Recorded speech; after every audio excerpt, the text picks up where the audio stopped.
doesn't answer. Okay, we're gonna go ahead and get started. Madam Clerk, we'll go ahead and get started.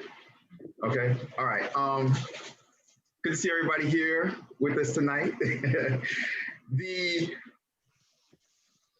virtual regular council meeting for Tuesday, May 26, 2020 is being called to order at 7:09 p.m. Right now, we're going to have a moment of silent meditation followed by the Pledge of Allegiance.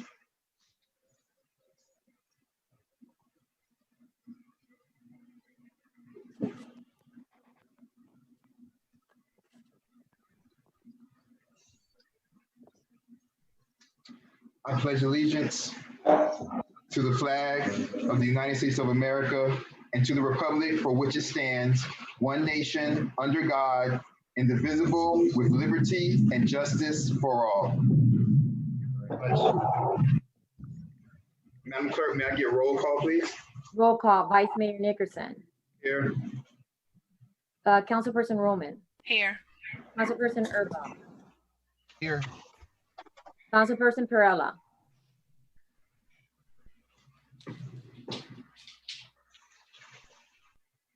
Councilperson Perella.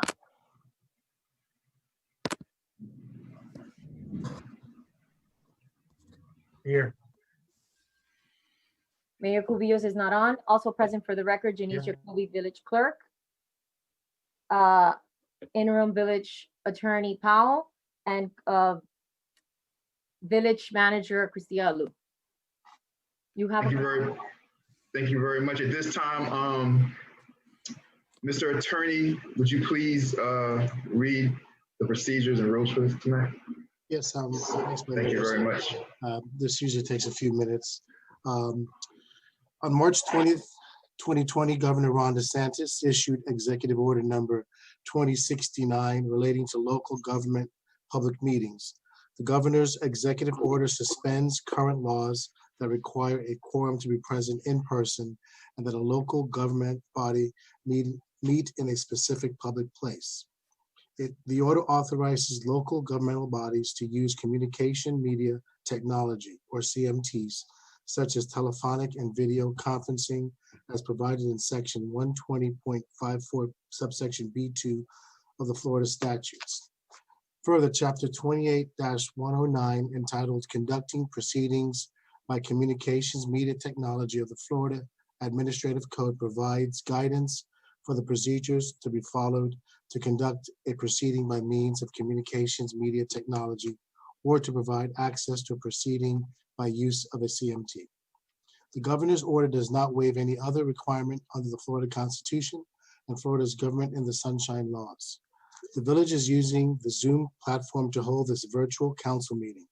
The Zoom platform does not require the public to purchase or download any additional software or equipment to watch this meeting. Zoom is a cloud-based platform for video and audio conferencing, collaboration, chat, and webinars across mobile devices, desktops, telephones, and room systems. The public comment will occur as they always do at the council and committee meetings during good and welfare and after each agenda item prior to voting.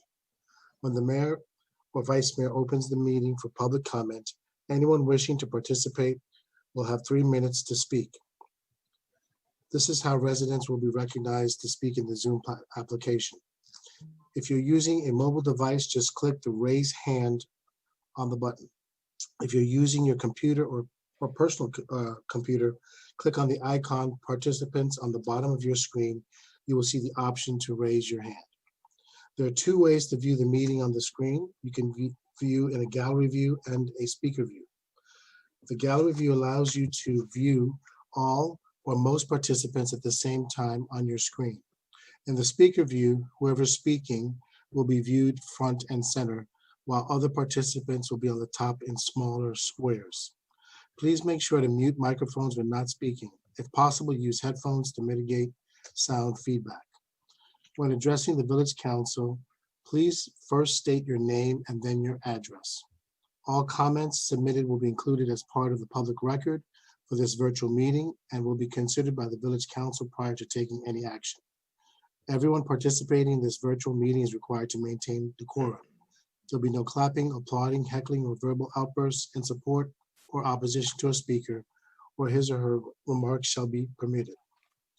No signs or placards shall be allowed. No person other than the person having the floor shall be permitted to enter into any discussion either directly or through a member of the council without permission of the mayor or vice mayor in this case.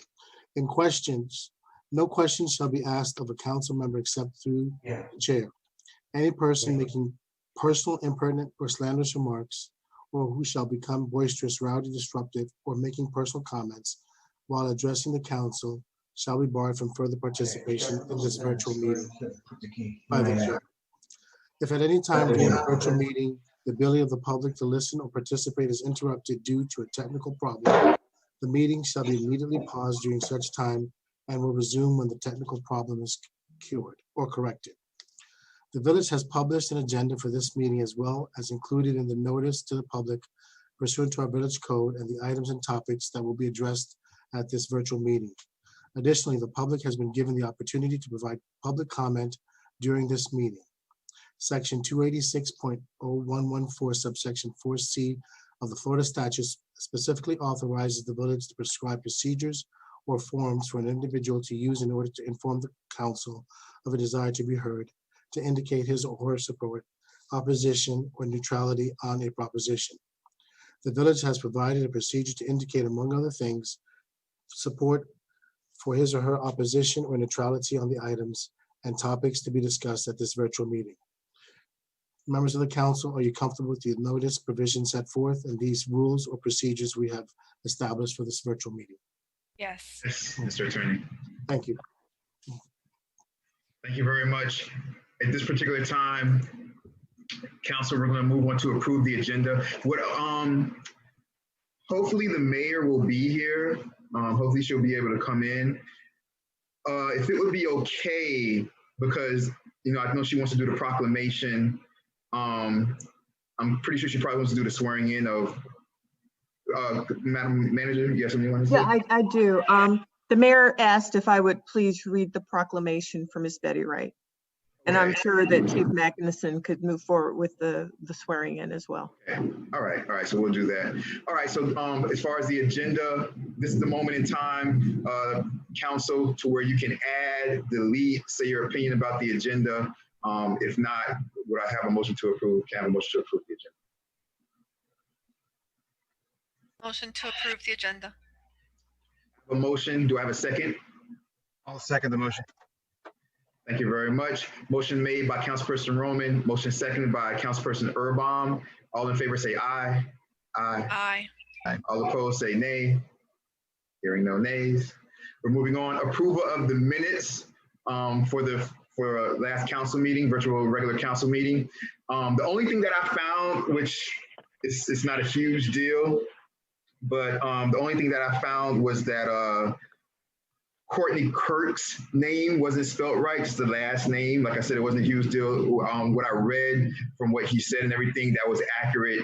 The other things that I read were accurate. It's just that his last name is K-U-R-K. I think it was spelled Kurt, like K-I-R-T. But besides that, like I said, it's not a big deal. Besides that, everything else that I saw was pretty accurate. I don't know if anybody else has any comments about the meetings, and if not, may I please have a motion to approve the meetings, the minutes. Vice Mayor, if I may, just some of the names were also off. So just like what we've had in past meetings. Where the person saying it was not the person that's actually was saying it. Mm-hmm. Yeah, I don't know if that's something that can be fixed before being sent to us or. Yeah.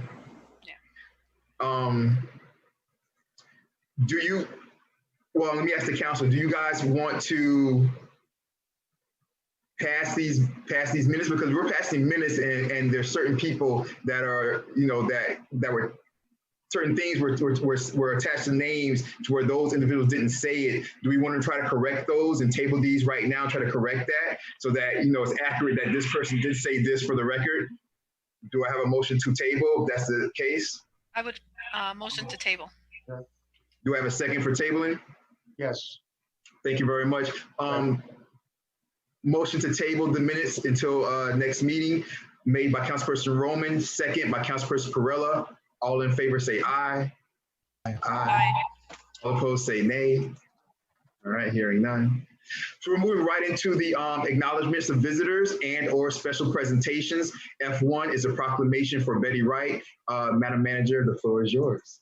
Okay, thank you. Please bear with me. I'm reading from a small screen and I'm a lady who can't see very well, but I will try. This proclamation is for Miss Betty Wright. Whereas Bessie Regina Norris, better known as Betty Wright, was the daughter of Rosalie Atkins and MacArthur Norris, whose family has lived in the village of El Portal for over 40 years, and she was the youngest of 7 children. And whereas she began her professional career at the age of 2 when her siblings formed the Echoes of Joy, a gospel group. She contributed vocals on the group's first album released in 1956. They performed together until she was 11 years old. And whereas Betty Wright musical talent was from gospel to rhythm and blues, singing in local talent shows, when she was spotted by a Miami record label owner who signed her to her first label, Deep City Records, in 1966 at the age of 12, releasing her singles, Thank You Baby and Paralyzed, which found Betty's local fame in Miami. And whereas this local and talented team was responsible for discovering other local talents, such as George and Gwen McRae, helping them sign with the Alston Records label TK Records, part of Henry Stone's recording and distribution company. And whereas Betty's first album, My First Time Around, was released when she was 14 with her first hit, Girls Can't Do What the Guys Do. And thereafter in 1970, while still in high school, Betty Wright released Pure Love at the age of 16. And whereas Betty Wright released Clean Up Woman, her breakthrough record hit that topped the R&B charts, crossed over to the pop charts, Billboard 100, and sold over 1 million copies and certified gold on December 30th, 1971, 9 days after Betty turned 18. And whereas Betty continued to deliver unique compositions such as Babysitter, Let Me Be Your Love Maker, where she showed off her powerful whistle register vocals, and Grammy hit Where Is the Love, a photo disco that crossed over to the UK hit charts, and whereby Betty Wright later won her first Grammy Award for Best R&B Song Composition. And whereas Betty Wright was influenced and inspired a generation of female singers, songwriters, and the world of hip hop, whom have sampled some of her famous material.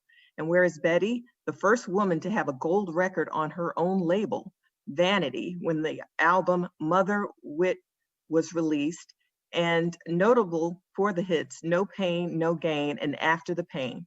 And whereas Betty Wright is a quintessential pioneer, spokesperson, and a pillar in our community, made history by being one of a few singers who accomplished her biggest hits before the age of 18, and for being the first African-American woman to own her own music label company. Now, therefore, I, Claudia V. Cubillos, mayor of the village of El Portal, pay tribute for the many achievements and community contributions of Betty Wright, and by virtue of the present official document along with the city of Miami, proclaimed today, Saturday, May 23rd in the year 2020, in honor of commemorating Miss Betty Wright. Thank you very much, Madam Manager. I appreciate it. That's very good. And, much respect to the family of Mrs. Wright. And, our prayers go out to them.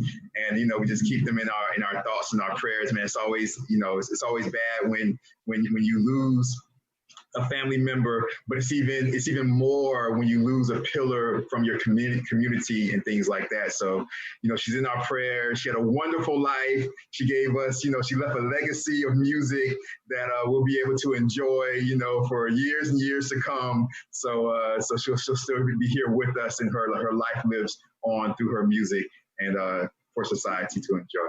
So we appreciate that. Thank you very much, Madam Manager. I appreciate that.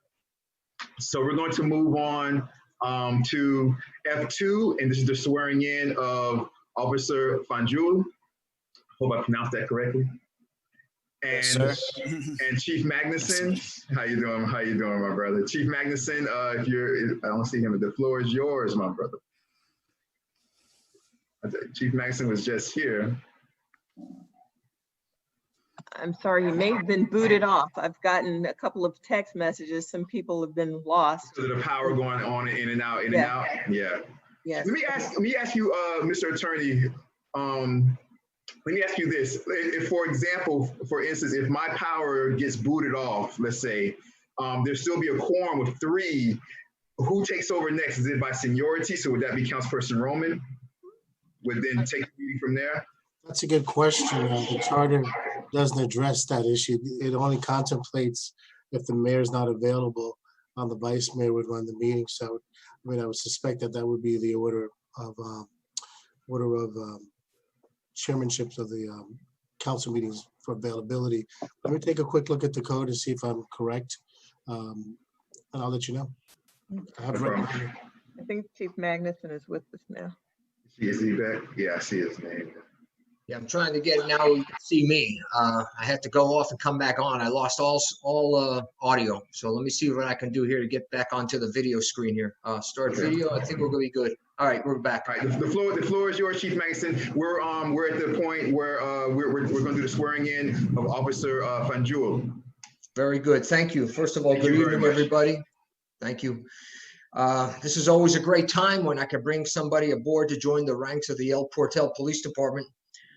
The part-time non-compensatory, which has been referred to in the past for the longest of time as reserve, is an integral part of the functionality of this police department.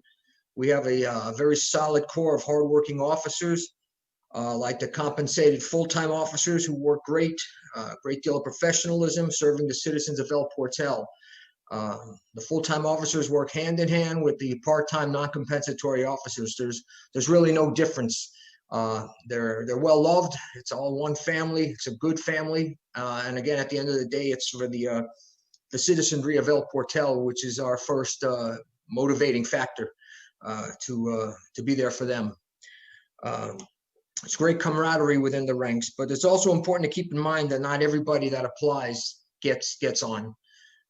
There's a lot of people that do come knocking at the door for the part-time non-compensatory, and we do a very robust background investigation. And unfortunately, during that, there's often times when that person just isn't going to cut the mustard for this police department and for the professional demands that I expect, and I'm sure you all do the same. But that's not really the case with soon-to-be Officer Fanjul. He works in a supervisory role as a lifeguard in Sunny Isles Beach, while at the same time, with the city of Sunny Isles, while at the same time has worked part-time for quite some time with the city of Miami Beach as a lifeguard. So he understands the responsibilities of keeping people safe, of saving lives, and while at the same time having that ability to supervise others. And I think he's be a very important cog in this police department wheel moving forward. Now, I know a couple months ago we had sworn in council person prior under this setting here, Councilperson Perella. And while it's not the best case where we can stop and take pictures and clap, it is what it is. And the new normal, I guess that's just something we're gonna have to move on to until the time comes where we can do it maybe again and do it with photos and everything else. But make no mistake, it's nothing less important because we're doing it this way. At the end of the day, in about a couple seconds, I'm going to swear you in as a police officer with the Village of El Portal Police Department. So whether I was there to shake your hand right afterwards or I'm somewhere else in another town talking to you over computer, it's all the same. It'll work out fine, and I'm really excited about having you come aboard. So without any further ado, and giving you an opportunity to say a few words afterwards, if you would, please stand if you have a Bible with you, and put your left hand on the Bible and raise your right hand and repeat after me. I, Maximo Fanjul, I, Maximo Fandrew, being duly sworn in by the Chief of El Portel, being duly sworn in by the Chief of El Portal, do solemnly swear that I will support, protect, and defend do solemnly swear that I will serve and protect and defend and defend the Constitution of the United States of America the Constitution of the United States of America and of the state of Florida, and of the state of Florida, and that I will, and that I will, in all respects, in all respects, observe the provisions of the Constitution observe the provision of the Constitution of the state of Florida of the state of Florida and Charter of the Village of El Portel, and Charter of the Village of El Portal, and that I will And that I- and that I will and that I will and faithfully discharge the duties and faithfully discharge the duties of which I'm about to enter. in which I'm about to enter. I do further swear I do further swear that as a police officer, that as a police officer, I will faithfully serve and protect I will faithfully serve and protect to the best of my ability to the best of my ability all citizens regardless of race, color, or creed. all citizens of race, color, or creed, Regardless of race, color, or creed. regardless of race, color, or creed. I accept by the Law Enforcement Code of Ethics I accept by the code enforcement the law of ethics as my standard of conduct as my standard of conduct while on and off duty, while on and off duty, and swear to faithfully abide by and swear and faithfully abide by and defend the same. and defend the same. Congratulations. Thank you. I would Thank you shake your very much. hand if you were right there, but congratulations. Thank you. Thank you. Thank you, everyone. Thank you, everyone. You want to It's say, been please. it's been a long journey, and thank you, sir, for the wonderful words, and hopefully I'm looking forward to work side by side with each and one of you guys, and ladies and gentlemen, physically and personally get to know you, and can't wait to serve the community. Very good. Moving forward, in the next couple of days, you come by and see me. We're going to sign what you just swore to. We'll keep a record on file, and you'll have a record as well.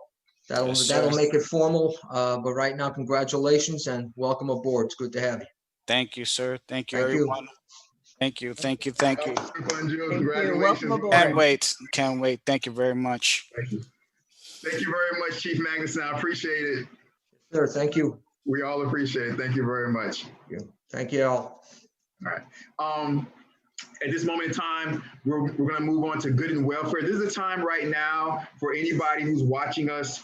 If you guys want to come on and say anything about tonight's agenda, this is the time where you can come on and say anything about tonight's agenda. You will also have a chance to, when we go through the agenda items, I always open it up, as we always do. We open it up and we give anybody that's out there watching us a chance to speak before we take the actual votes on anything. So you will have that opportunity also. But if anybody wants to say something now, they may be in a hurry or something like that, this is your chance to come and say something now about what's on the agenda tonight. There will be another good and welfare at the end, and that one is for if you want to come up and say, talk about anything at all. But this first good and welfare is for you guys to come up and talk about anything that's on the agenda right now. Not seeing any hands. All right, seeing none, we're gonna go move on. The next thing is agenda item H1. This is the line of credit extension. Madam Manager, if you want to start, and then we'll have Synovus come in after that. Thank you, Vice Mayor. Very much. Yes, we have a line of credit that we took out 2 years ago to pay for our Hurricane Irma recovery efforts and debris removal. The line of credit is for $1.25 million. We took that out with our bank, Synovus, which has been our village banker for a number of years, and we've had good relationship with them. We have Mr. Rafael Borrero. I don't know if he's still here. Oh yeah, I see you, Rafael. Okay. He's here from Synovus Bank to kind of talk us through the line of credit. And let me also preface his discussion by saying that, you know, with everything that's happened with coronavirus and COVID-19, you know, the economy has taken a big hit. And with that, you know, banking has become a little different, and we wanted to see if there was an opportunity for us to kind of find some savings in the interest rate. So Mayor Cabillos asked me to pursue, you know, just seeing if there was something we could do to kind of help our situation, considering we are in need of extending this line of credit or making some changes, since it's becoming due on July 30th of this year. So through the efforts of Rafael, we have this item before you. This is a modification of our existing line of credit. He can talk more about that, but and to discuss the savings. I did mention this in our administration and finance meeting, but we do have an opportunity to have a much lower rate, saving almost saving about $1,700 a month in our interest payments alone. So I'm going to turn this over to Rafael to kind of just talk about the term sheet. And if you have any questions, I'm available. And I know Rafael will be as well. Go ahead. Good evening, Vice Mayor and Commission. So it's a modification, but it may turn into a renewal depending on when the Commission passes the resolutions to authorize the bank to go ahead and extend it. The difference, it is exactly the same line of credit that the village has had for the last 2 years, ever since Irma came and went through and did her damage. The only difference between the last round of negotiations and this round of negotiations with the mayor is that the floor has changed. You currently have a rate or spread of 205 over the 1 month LIBOR.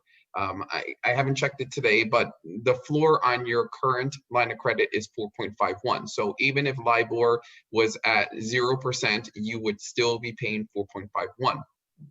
As the manager had mentioned at the direction of the mayor about a month and a half ago, she wanted to explore the possibility of taking advantage of the current market rates, which has plummeted since January for obvious reasons. What we were able to come up with is to maintain the same spread of 205 over the 1 month LIBOR, but the floor itself drops to 2.80. I don't have the figures in front of me, but you're looking at a savings, if I remember correctly, of about $1,300 a month in interest alone. And that's the difference between the 4.51 rate that you had before and the 2.80 rate that you're being offered now. This offer was extended on May 5th. The offer is good for 90 days, which will carry it to August 5th, which coincides with more or less the ending of the existing line of credit, which is at the end of July. July 30th, 31st, I should say, to be exact. Keep in mind one thing, that at the end of this next 12-month period, whether it starts in June or July, there will be no additional renewals of this line of credit. At that point, you will need to term it out. And what that means is basically turn it into a term loan. So it would have to be some sort of loan that has a finite date, and we can negotiate whether it'll have balloon payments, which will allow you to pay interest only, or it'll be principal and interest, but that will be something we can discuss once we get into the 10 or 11 month mark of the new loan.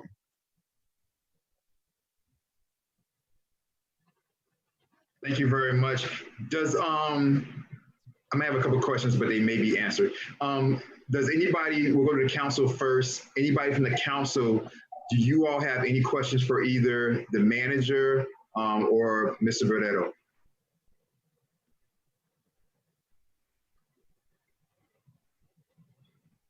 Oh, yes, I do. I'm sorry. Hi. We have 90 days before it actually expires, right? The line of credit. And what about will be incurring a new closing costs and all of that? No, as the village has their complete banking relationship with our bank, there are no commitment fees. There's no, in this type of loan, there are not closing costs. It's commitment fees. The only cost that the village will incur will be their attorney fees, which would be standard at any point, and any loan with a municipality, you would have to involve your bond counsel. The bank has its own attorneys that, historically speaking, the municipal governments, whether it's a village of El Portal or the city of Hollywood, they always pay the bank's attorneys. And then, of course, you got to pay your own village attorneys and village bond counsel. Councilperson Perrella, you're okay? Yes. Okay, thank you. Any other council members have any questions before I turn it over to those watching us? No? All right, anybody from the audience, any of you guys watching us have any questions for about this, the line of credit, for either Synovus Bank or the city manager, village manager?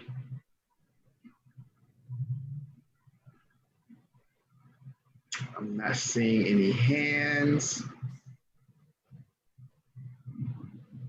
All right, so we're gonna move it back to the council. Anybody from the council, before I ask for a motion, anybody from the council have anything any questions, comments? No? In this, I do. In this line of credit, do we have a chance to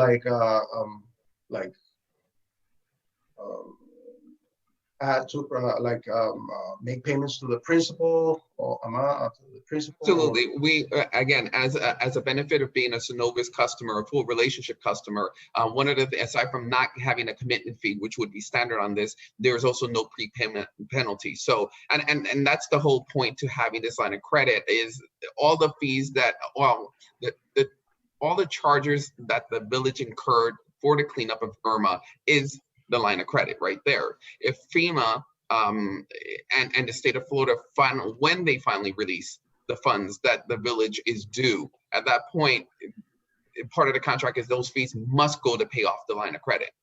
And hopefully it'll be one lump sum, the 1.25 million, and then at that point the line of credit closes and then we're done. So as of now, we'll be paying like close to $50,000 a year, right? Pretty much in interest. If you give me a second, I'll tell you what the math is, what the new math and what the old math is, and just bear with me.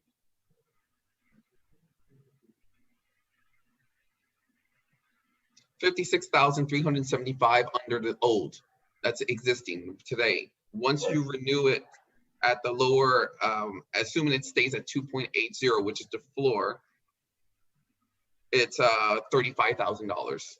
So you're looking at roughly a savings of $21,000 over a period of a year. That's assuming that it goes on for a year. If FEMA reimburses you the day after we renew it, and then it doesn't matter because you've already paid it off. You don't have to worry about that interest payment anymore. Oh. Okay, perfect. Thank you. Thank you very much. Thank you very much, Councilperson Perrella. Before I go and ask for a motion, is there anybody that has any last comments or questions? If I may. Mr. Attorney? There's no motion needed. This is just, as I see the agenda item, it's just a report from the manager just describing what the term sheet that Synovus is offering for the extension. My understanding is that at the next meeting, there will actually be action items. Madam Manager, our line of credit is up in what, July? Yes, the end of July, July 30th or 31st, I think Raphael said. Okay, so we're going to, Mr. Attorney, it's going to be on the June council meeting to be motion and voted?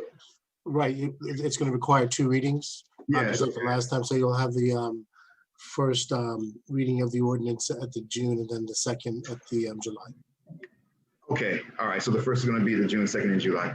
All right, as long as we have the votes that go through, you know, I like to have everything on record, so it's all good. All right, so thank you very much.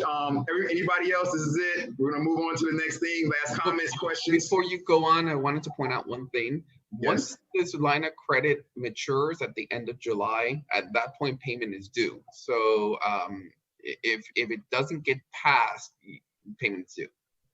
Okay. So and it's not a gun to the head per se, but you know, it just goes to show that your options as we get closer and closer become more and more limited. But despite that, we've been able to get you a great rate at, again, it was the mayor's idea because for me as a banker, I'm making less on this deal, but it benefits the village as a whole. Yes, thank you very much to Mayor Cabillos. We're always thankful for her. Definitely. Appreciate it, Mr. Barreto. I'm assuming I have no last questions or comments from the council. Madam Manager, Councilperson Perella, Councilperson Roman, Mr. Attorney, Councilperson Erbaum, Madam Clerk, Juan, I don't know why you would jump in. Juan, you want to say something? All right, you guys. So hearing that, so this will be on the June and the July meeting. Thank you very much, you guys. So we're going to move on now. Now we're going to go to the voting things. So resolutions and ordinances. The first ordinance 2020-10. Mr. Attorney, if you would read that into the record. Yes, Vice Mayor. An ordinance of the Village Council of the Village of Council of El Portal, Florida, amending the Code of Ordinances by amending Chapter 24, Zoning and Land Development Code, Section 24-B.15G, Walls, Fences, and Hedges Standards Z3, providing for updated specific regulations, providing for incorporation of recitals, providing for conflicts, providing for severability, providing for appealer, providing for codification, and an effective date. Okay, thank you very much. I know, so the fence situation, this is something that it's been going on for a while. This is something also, I know that this is something that the Code Enforcement Committee runs into a lot.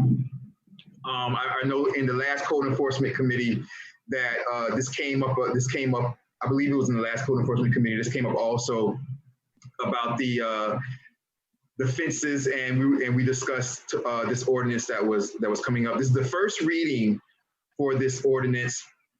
Is there anything, because the fences do mostly fall into the Code Enforcement Committee, is there anything, Councilperson Erbaum, that you would like to say about the fence situation? I think Juan has his hand up, but no, just for the residents who'll be watching tonight and watching later, as long as we are able to clarify what exactly this means, so it doesn't create any further confusion among the residents about what exactly it is that we're talking about here. But I believe Juan is about to address that, it looks like. Yeah, no, I want you to be able to come in and say something. I know with the code and the code enforcement officer, I know fences is something that continuously pops up the discussion. So I just wanted to give you an opportunity. Right, and the two primary points of contention, were essentially privacy and privacy and security is really so. While trying to maintain the aesthetic that that the village is desiring to maintain, into the future, there are some privacy and privacy and security issues here that kind of got us to this point. And then, of course, overall, the goal is to create a uniformity so that the code could be applied, fairly and uniformly throughout the village. Thank you very much. Juan, if you want to come in and take over. Thank you, Juan. Yes, I'm sorry, I didn't want to interrupt. I just wanted to make sure that everybody understood what it is that we are presenting to you tonight. This is not an overhaul of this section at all. In fact, it is just essentially a slight modification to address privacy walls, because we got a certain amount of requests. And this is a very typical thing that happens with codes as they develop and as we get requests.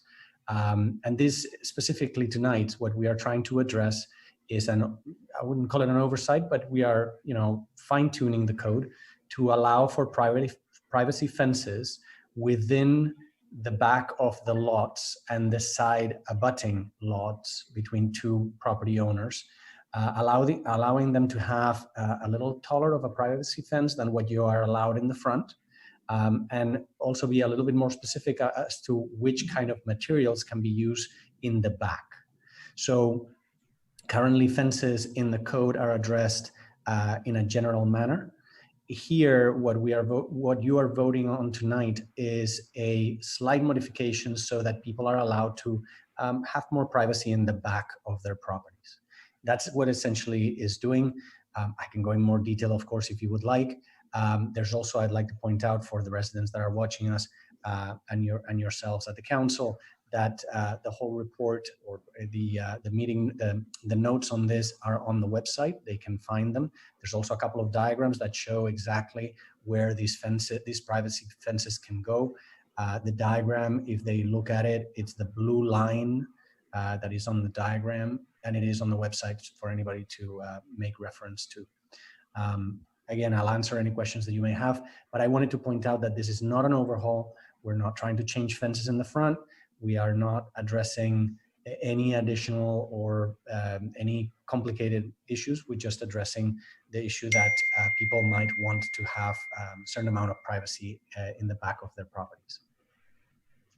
Thank you very much, Ron. Appreciate that. Anybody from the council, before I go to those watching us in the audience, anybody from the council have any questions or comments about the fencing ordinance? No, thank you, Vice Chair. Thank you very much, Councilperson Roman. Seeing none, hearing none. Anybody from the audience, do you all have, anybody watching us, do you all have any questions or comments about this fence ordinance? This is the first reading. There will be a second reading on this.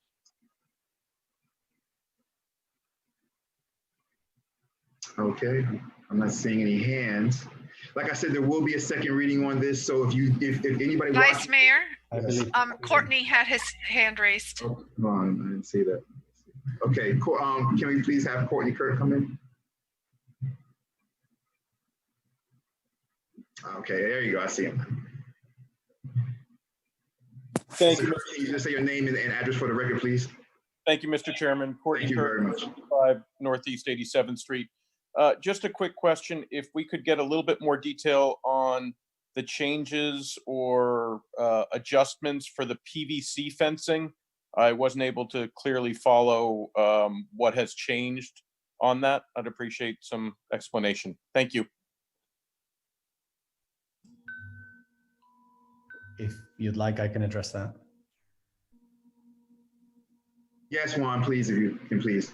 Sure. So we have essentially taken them out from the front and moved them to the back. So the PVC fences are now essentially dedicated for privacy only. And I can go in, I don't really think that there's much more detail than that, Courtney, but we are also addressing this based on the of the town hall that we had.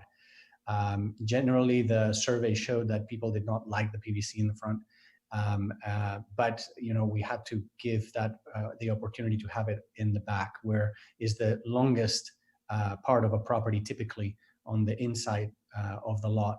So it's also in some cases the most economic. So we're allowing for those longer fences to be in the back. That's where the PVC is now going. Thank you, Mr. Chairman. Thank you, Juan. You're welcome. Thank you very much, Mr. Kirk. I really appreciate it. Anybody else? I didn't see his hand up. I don't know why I'm not seeing that, but anybody else? And I didn't mean, I'm just saying this to me, like I didn't mean to ignore anybody. So if I don't see somebody else's hand up by accident, don't think I'm ignoring anybody. Anybody else from the audience have anything that they want to come on and say or a question to ask? I saw Veronica's hand. Veronica Hunt. It keeps going on and off, so I'm not sure she does want to come in. Let's see.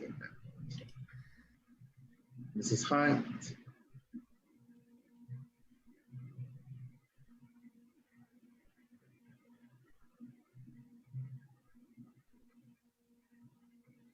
No, I was gonna ask, can they address the drainage? Because of the flooding now that we have with the rain. I know this has been on the table a while, but we're flooded again. And I know this comes and goes. Can we put it on the agenda, maybe future, or is there any discussion about the drainage in El Portal? Because we're flooded again today. Yes, Mrs. Hunt. So what we'll do is we have we can put it on the agenda. We do have Public Works committee meetings coming up, and we can put it on there to start to discuss that situation. If I may, also, Go ahead. Vice Mayor, if I may Yes. address that as well. I've been on the phone actually, back and forth, since about 4 o'clock. I've talked to some residents also. We don't have a public works department, so we can't, fix drainage or what have you. But what we can do, and what we have been doing, is trying to work with the county to get them out to clean. These are county-owned storm drains and roads they are supposed to maintain. So the department of Miami-Dade County Department of Public Works Transportation is aware. I've been told South Florida Water Management District is also aware of our need for the C7 canal that's also flooding, and they have certain processes in place that they will not bypass for our needs. However, it's a gravitational issue that is dictated by tide, and once it gets to a certain level, those flood gates will be open for the canal. And as for the drainage, we just have to keep asking and pressing with the county to get them out, cleaning, and to open those drains up.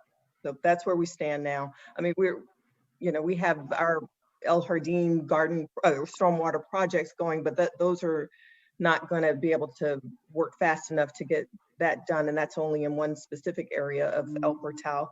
We still need funding to do those draining projects all over the village. So that's what I can tell you for where we are tonight.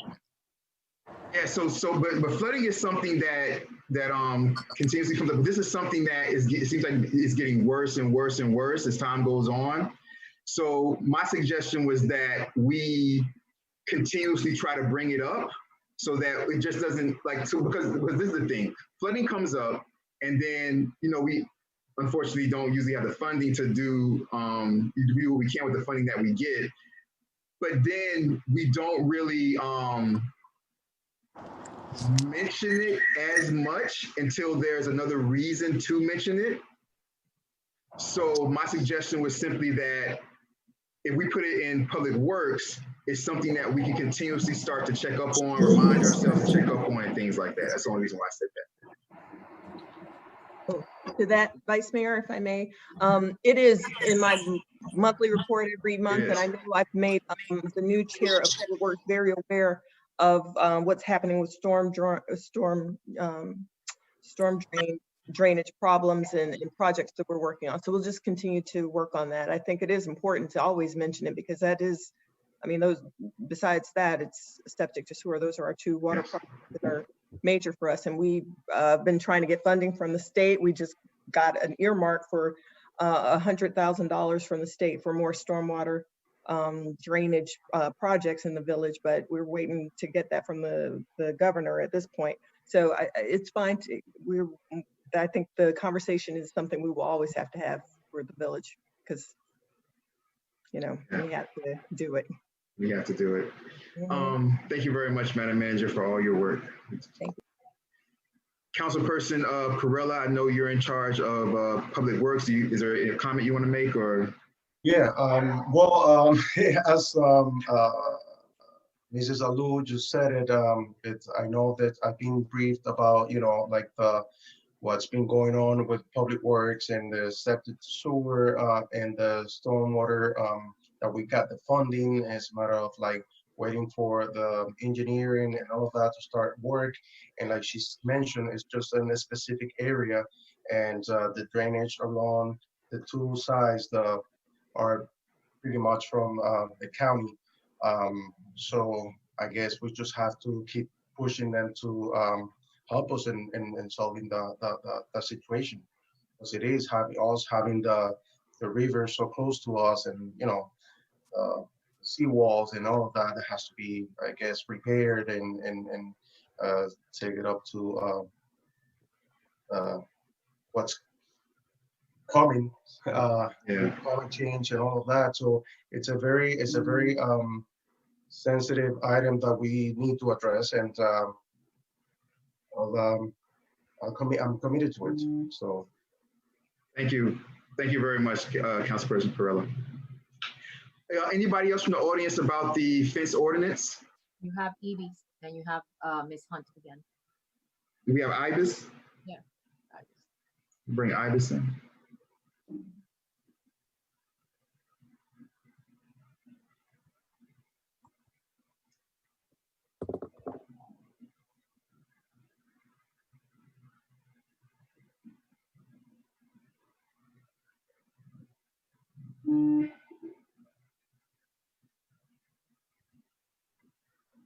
And I'm sorry, what's the lady's address? The lady that spoke about, was it Mrs. Hunt or? I'm not sure her address. We can get that from the record though for you, Councilperson Perrella. She's gonna come back to speak, but Ibis is connected. Ibis connection she's having a little problems with her connection. I know that Veronica, I think, has her hand up also. I'm not sure. Ibis, try to reconnect. Oh, there she is. There she is. There we go.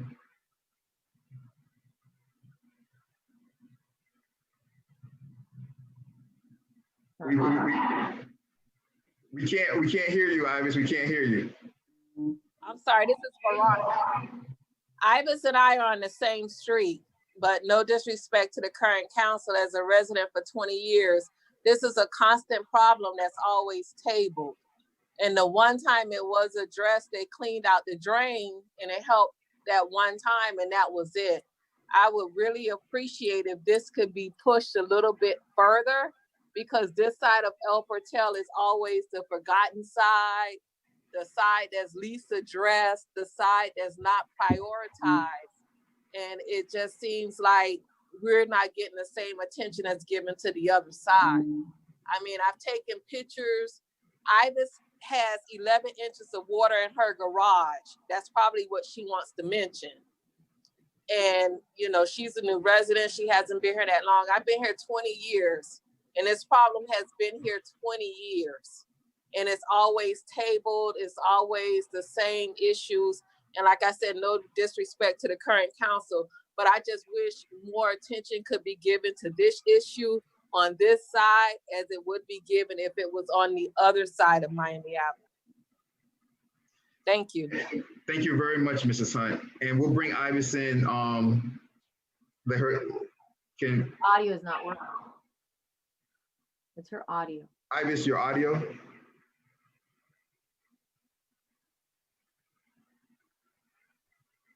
It's her audio. No. No. Sorry. Try again. Can you hear us? It's her connection. Sorry, Ibis. Try to reconnect.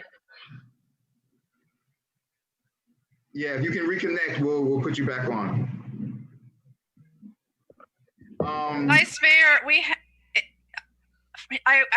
had 9 people. I don't know if she dropped off. We had 9 attendees on our call today, and now we have 8. So I'm not sure if she dropped off. Okay. Is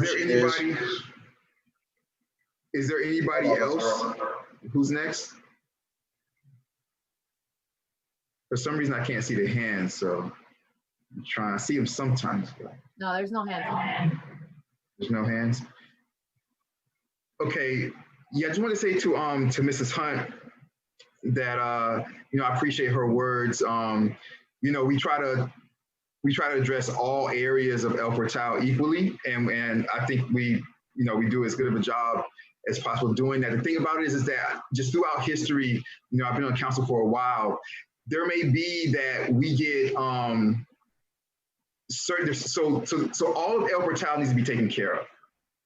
But if we only get a certain amount of money, then we can only take care of maybe like one street or one portion until we get more money. But it's not that we're trying to, you know, ignore the other side. A lot of things go into that, right? So a lot of things go into it as far as like when the county or when they come out, what they see, like, oh, you guys should do this first, we should do that first. For example, when we're talking about septic sewer, we're starting in a particular area because, you know, that's the location where we need to start off with the pumping station and things like that. So a lot of times it's logistics that makes us start in either one location or another location. And since we don't get so much money being such a small village, we may start in one location, but we don't have the money coming. We don't have the money to be able to start in the second location that we have in mind yet. It doesn't mean that we decided to just do one location and ignore another location. But I appreciate her words and I understand her frustration. And that's the reason why, in the way she said that, you know, this is something that comes up and it seems like it falls to the wayside. I think the manager does a great job, but that is the reason why I said we should put this on the agenda or tracking report for the public works, so that it is something that we continuously attack nonstop. That's the only reason why I made that suggestion in the very beginning. So, do I have any more hands for the fence ordinance? No. Do I see any? I don't see any. Okay, I'm going to bring it back to the council. Does anybody from the council have any last questions or comments about the fence ordinance? This is the first reading. As I said before, there will be a second reading next council meeting.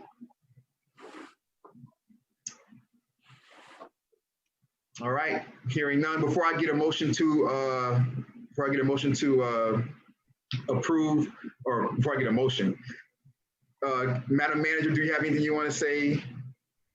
I don't mean to interrupt. Evie's is back. I don't know if you want to go ahead and try to see if she can speak. Is she back? Let's see if we can see her come back in. Unmute. Hi, can you hear me now? Yes, we can hear you. Yes. Awesome. Thank you. It took a while. I wanted to ask a question and make a statement. My question was about the fencing that you guys were mentioning on the privacy fencing in the back. Is that the changes that you're making to allow privacy fencing? For example, my yard butts up to the county lot yard. Will I be able to put up privacy fencing on that side of the backyard if those rules are changed? Ivis, before you go on, can you please state your address for the record? 500 Northwest 87th Street, El Potat. Thank you.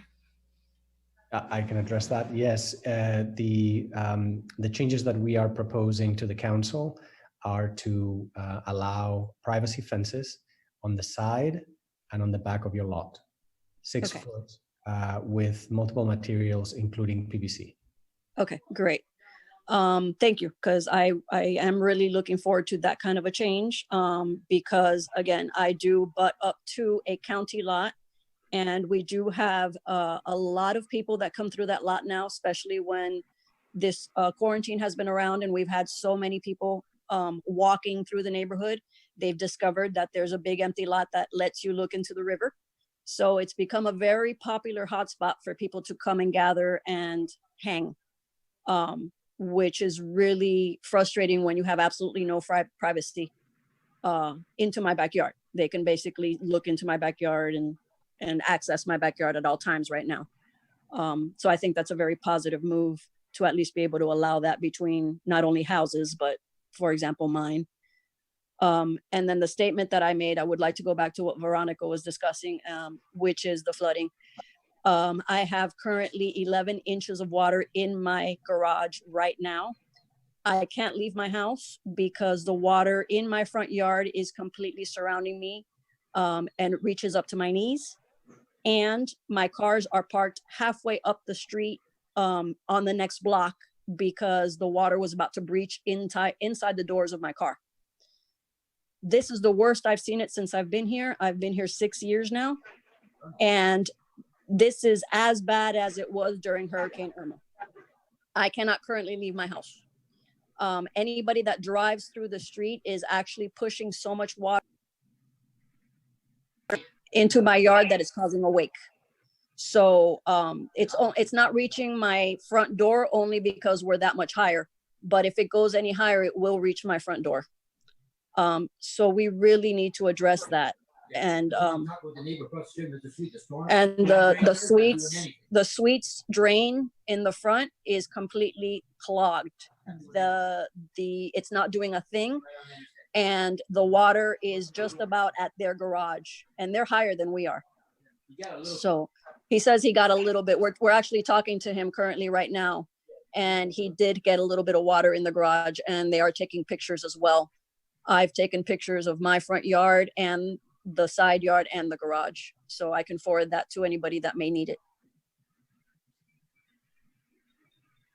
I don't buy this thing with the grass. Hold on. Can you hear me still? Hello? Yes, no? Yes, I'm hearing, Okay. I'm kind of glitchy on this side, you guys. I think that's maybe why I can't see some of the stuff. So I don't know if she is for you guys, but for me, she was going in and out. Okay. She was pretty clear. Okay, I can, like I said, I can forward any pictures that are necessary, and I would love to. I don't know if Ms. Alou needs them or who may need me to forward the pictures. But this is really, really bad right now. I can't even leave my house. May I? Here. Yes, please forward them to me. Understand, I'm advocating for the residents of the village as much as I can. You know, this is a county matter when it comes to the storm drains, as well as the roads, and the canal is a South Florida Water Management District issue. I mean, we don't have access or the ability to make those repairs or to pump anything out as a village. We just aren't made that way. But I will advocate for you. So send me your photos so that I can send those along. I've been on the phone with South Florida Water Management District, as well as the county, as well as the Office on Emergency Management with the county, talking about these issues and trying to get a little help and direction. So send me what you have and I'll add it to my emails to them. Okay. As soon as I get internet back, we also lost power and internet. I understand. So we currently have nothing at this moment.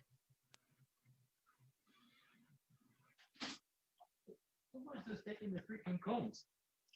Somebody's stealing the cones from the police officers that put them there, by the way. Somebody just took off with your cones. Yeah. They're driving away on 50 up and they're driving up 5th Avenue with your cones. Yep. The little other barricades.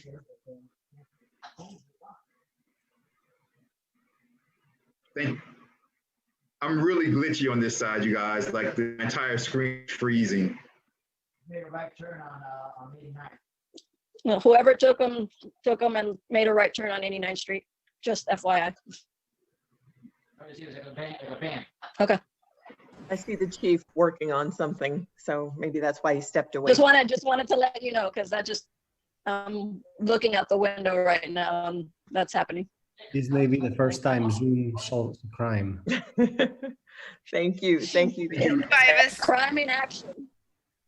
Thank you so much. Thank you very much, Ms. Garcia. Councilperson Roman, there's something you wanted to say? I was just trying to make sure that you're back.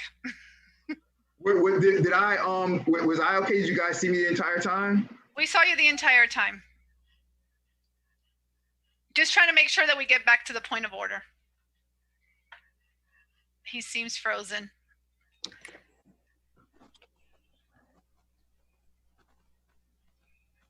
I think we lost Nickerson.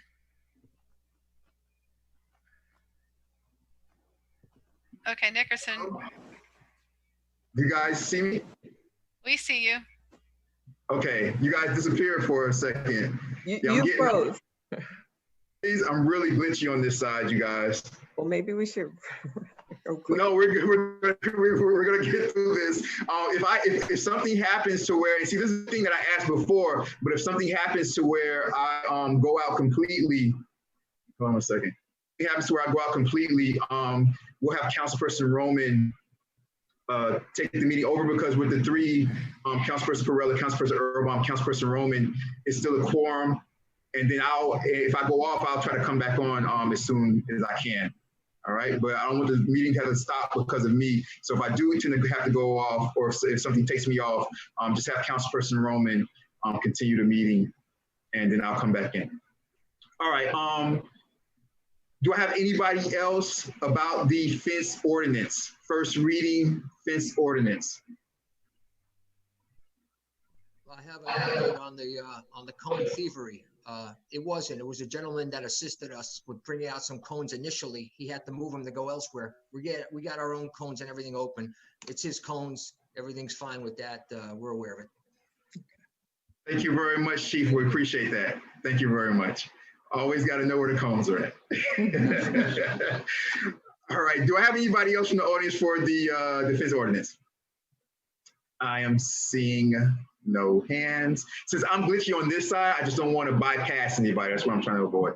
I'm seeing nothing. Is anybody else seeing anything that I may not be seeing? Does anybody else, Madam Clerk, do you see any hands? Councilperson Roman, do you see any hands? Okay. All right. So I'm moving back to the council. You guys, before I ask for a motion, is there anything else that anybody from the council, any other last questions or comments? Is anybody that anybody wants to say? And also, Madam Manager, if you have anything you want to say, Chief? No. Not about fence, no.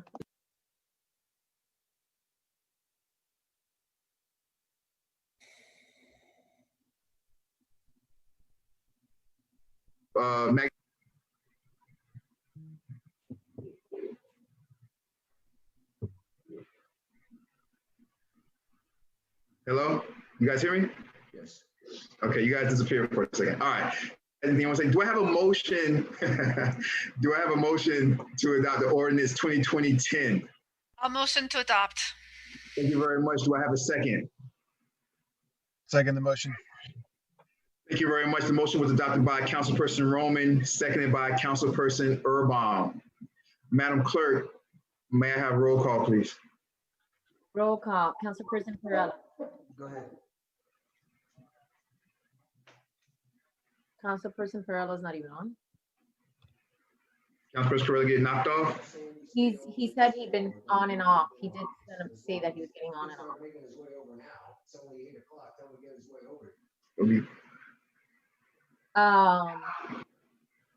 If he's not. Mr. Attorney.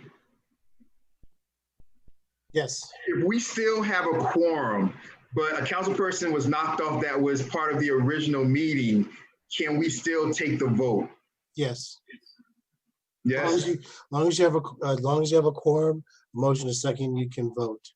Okay. All right. Thank you very much. Madam Clerk, if you want to continue. Councilperson Urban. Yes. Councilperson Roman. Yes. Vice Mayor Nickerson. Yes. Motion passes 3-0. Thank you very much. Next, we're moving on, you guys, to Resolution 2020-14. This is the Florida statewide mutual aid agreement. Yes. Unless anybody has anything else, please be able to sign off. I believe. Was somebody going to say so? I believe so. Mr. Attorney, were you about to? I was going to say, Councilperson Perella's back. If the clerk wanted to record his vote, we can do that for the last time. Even though okay. Juan, I think you guys are good, Juan. Thank you very much, Juan. Have a great night, and you guys take care, Juan and Camilla. You guys take care. Okay. Bye-bye. Councilperson Perrella on the ordinance 2020-10. He went off again. Oh no, he did. Let's go again. Yeah.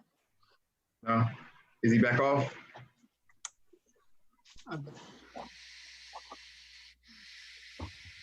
Okay, so we're going to move on to Resolution 2020.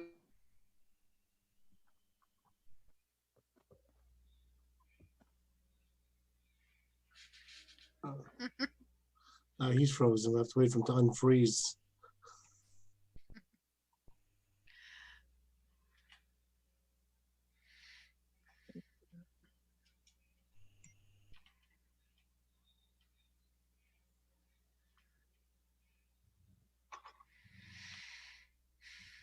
Attorney Powell, should we move on to the reading of the next resolution? I see Louis. Is he on? Louis, are you on?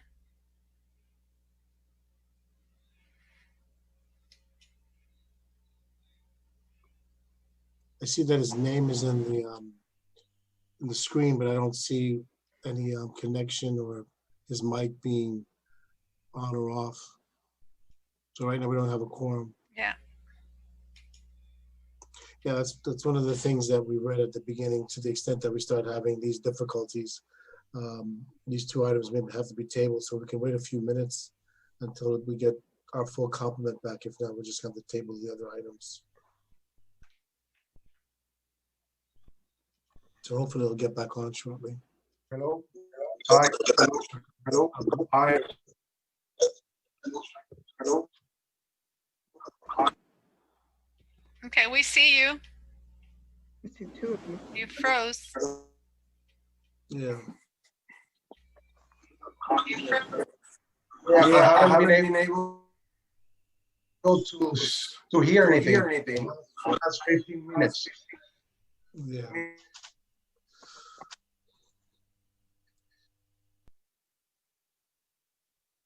Ten.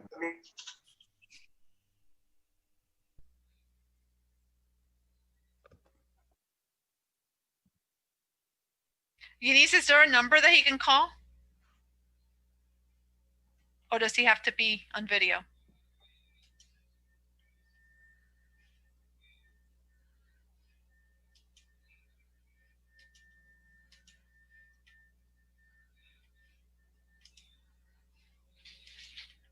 I guess the clerk didn't. Christia, do you know if he has to be on video or if there's a number? Oh, I don't know. No, I have no idea. That would come from the clerk.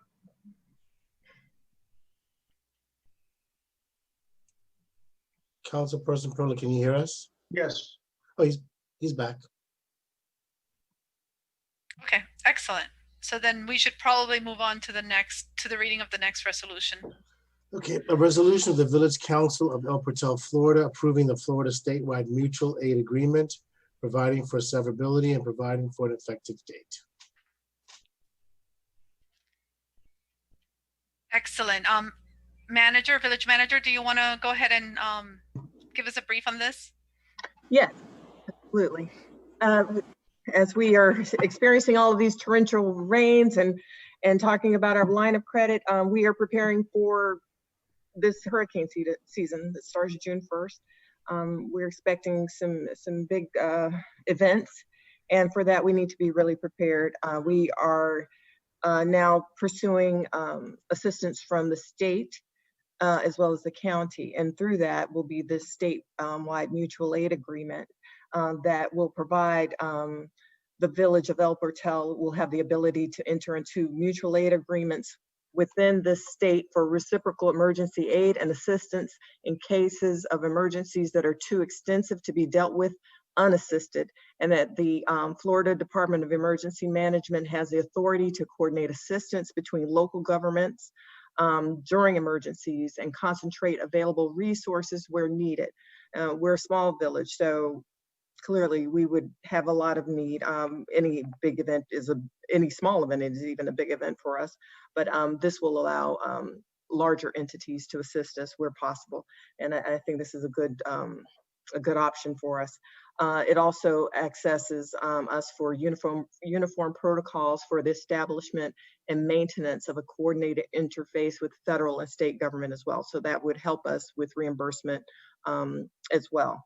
In terms of just the technical aspects of it, we would still be required to pay for those emergency services as we would with anyone else.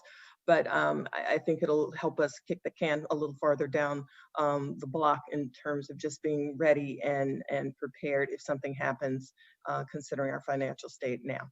So I ask that our council please consider this and pass this item so that we will start those protections. I am also pursuing more localized assistance from the county at the urging of the state that said also be in touch with the county and make sure that we have some options available to us as first responders for anything that happens here in the village. And I was directed to contact the Department of Solid Waste and the Department of Public Works and Transportation, because those are the two larger entities that would handle debris removal and large-scale incidents like a hurricane. I've not had an opportunity, or I haven't heard back from Public Works and Transportation just yet, but I will be working on that, and especially in light of everything happening with the flood today, and my conversations with the our county commissioner, who facilitated a lot of the conversation I've had about flooding today. I'm going to pursue that with continued memorandum of understanding so that they can take on the debris removal and emergency response if we have a hurricane. But I also talked with the Department of Solid Waste that encouraged us to, they would not be able to do debris removal for us unless we make them our service provider for all solid waste.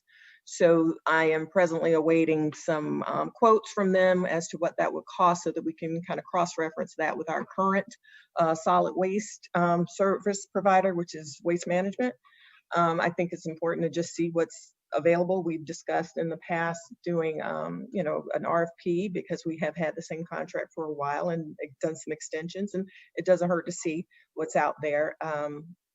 But if we do make Miami-Dade County Department of Solid Waste our service provider for our waste removal, it's only for residential. It wouldn't be for multi-unit residents, as in the Cavista project or anything that comes into the Little Farm project, and it would not be for businesses. So it's only for residential homes that are existent now.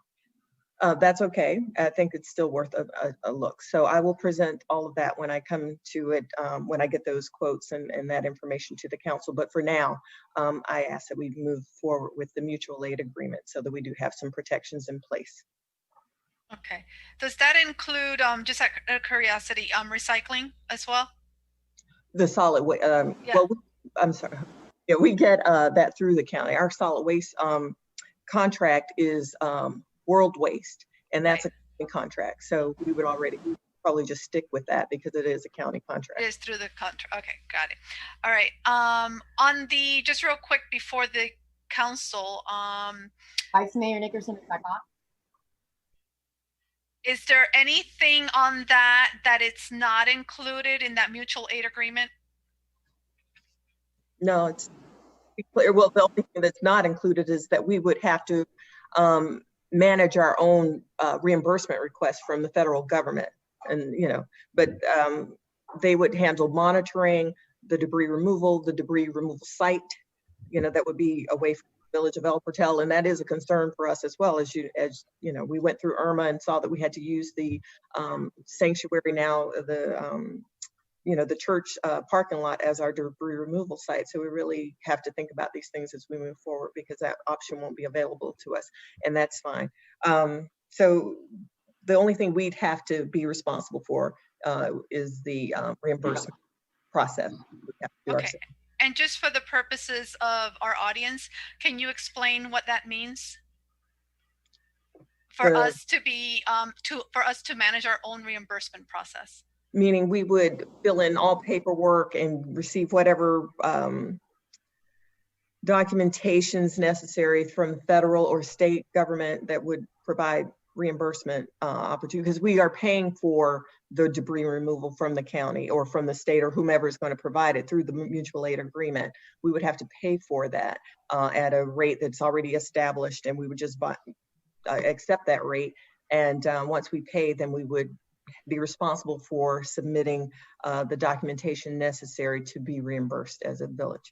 And in past, we did not do that. We had a contractor do that, but we could certainly do another RFP and do that, or depending on what the event is, it may be something small enough that we can handle, such as the COVID event, which we are handling internally. Excellent. Vice Mayor, are you back and can you hear and talk? Yes, I can. I was going to let you finish off since you started this resolution. I'm going to let you finish it off, and I'll just pick up on the next one. Okay, perfect.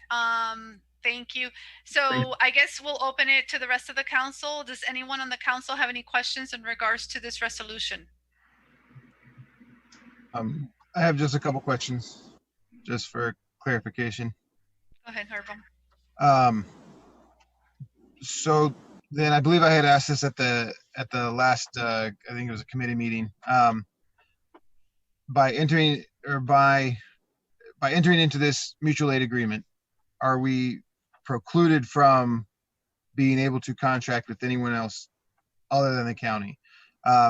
For example, let's say it's you know, a small tropical storm versus, let's say, a Category 3. Would this prohibit us from being able to find a local kind of agile service provider who would be able to help us for something smaller, whereas something with like a larger event like Irma or greater, where maybe it would be a greater benefit to have the county involved because of the infrastructure and logistics they already have in place. So that, I guess that's my primary question is, does this prohibit us from being able to act kind of locally and more quickly with maybe something that might be like a smaller event, like, you know, a tropical storm or even almost like something like today we're experiencing? No, it doesn't preclude us from doing that.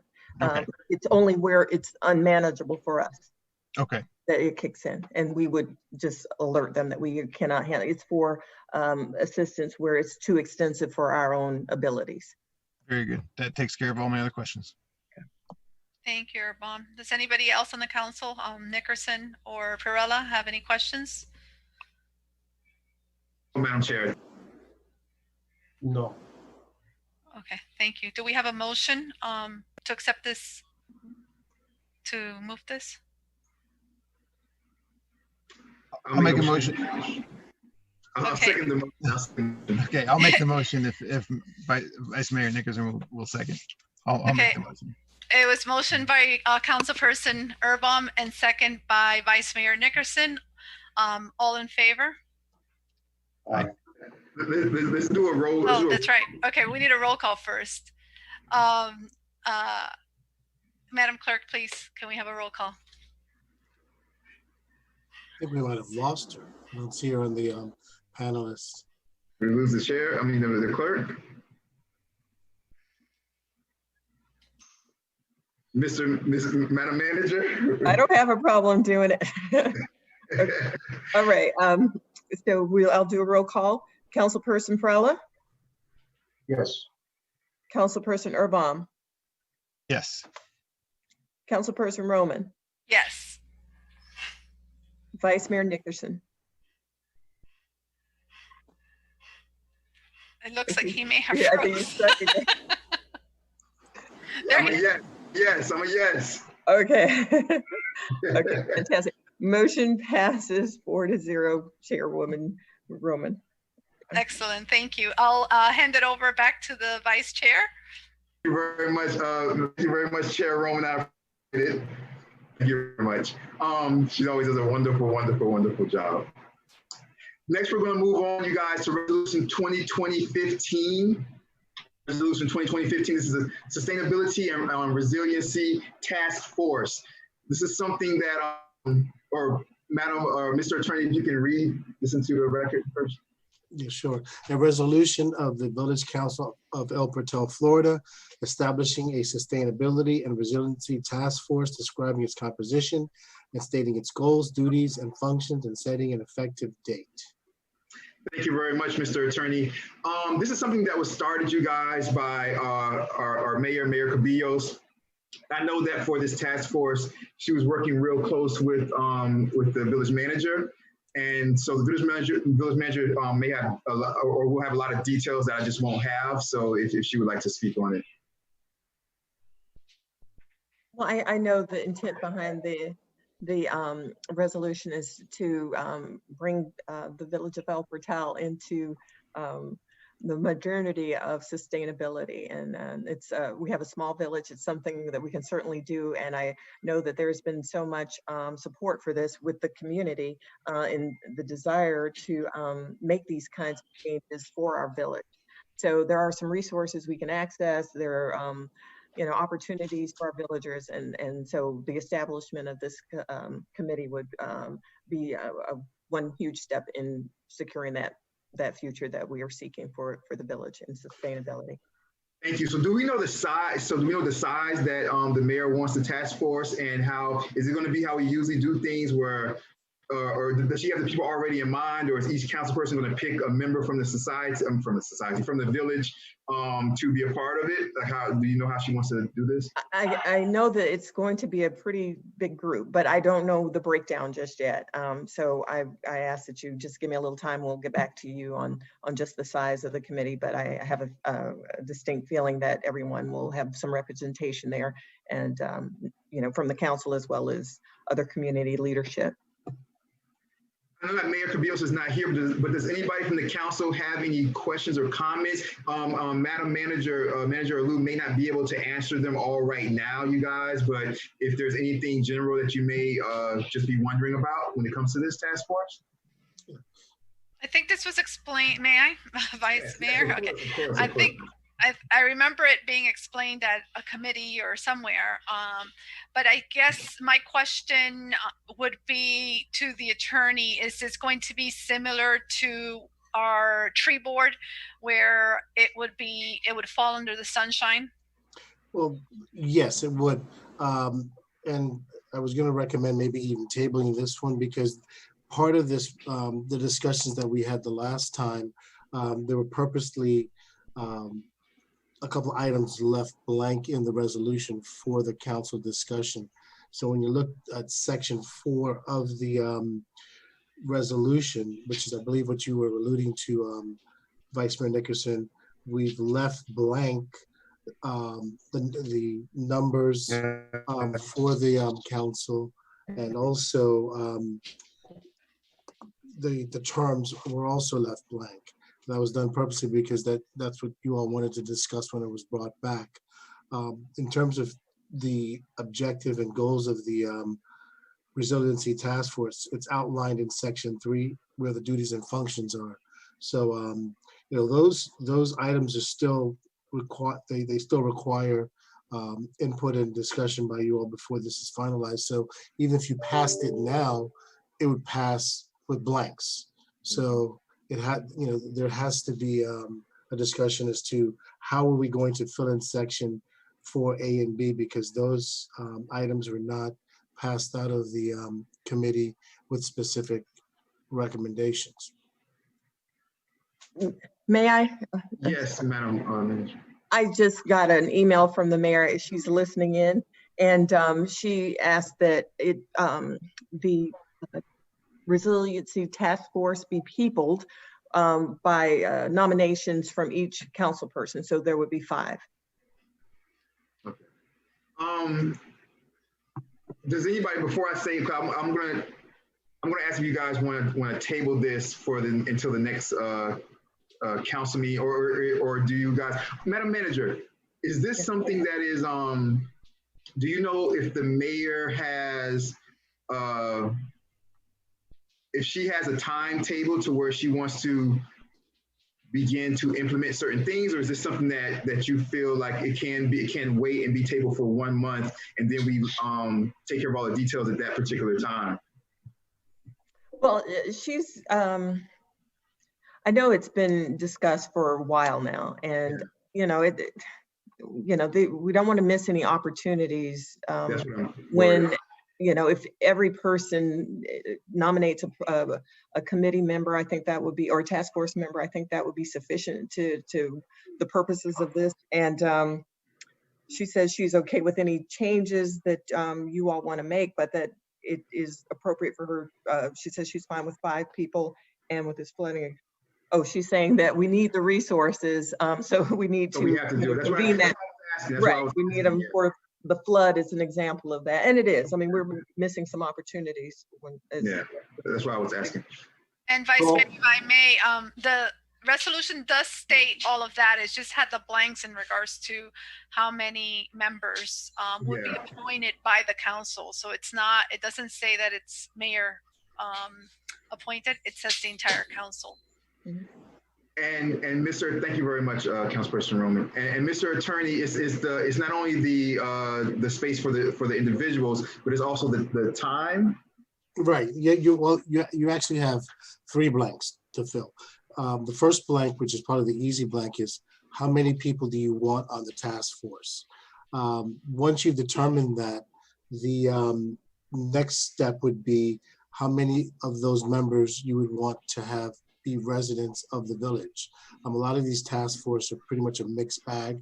You want to have folks that are residents, but because of the expertise required, you may want to appoint folks from outside the village to also sit on the task force. So that's the next blank. And then the third blank would be, the initial appointments. So, and it's staggered. You can have appointments for 1 year and 2 years and 3 years. Okay. Or if you don't want to stagger it, you could just simply say all members will be appointed for a certain period of time. But the way it's written, it envisions staggered terms to make sure that you'll have continuity on the committee. Yeah. And so, okay, let me ask you this, Mr. Attorney. If we're going to,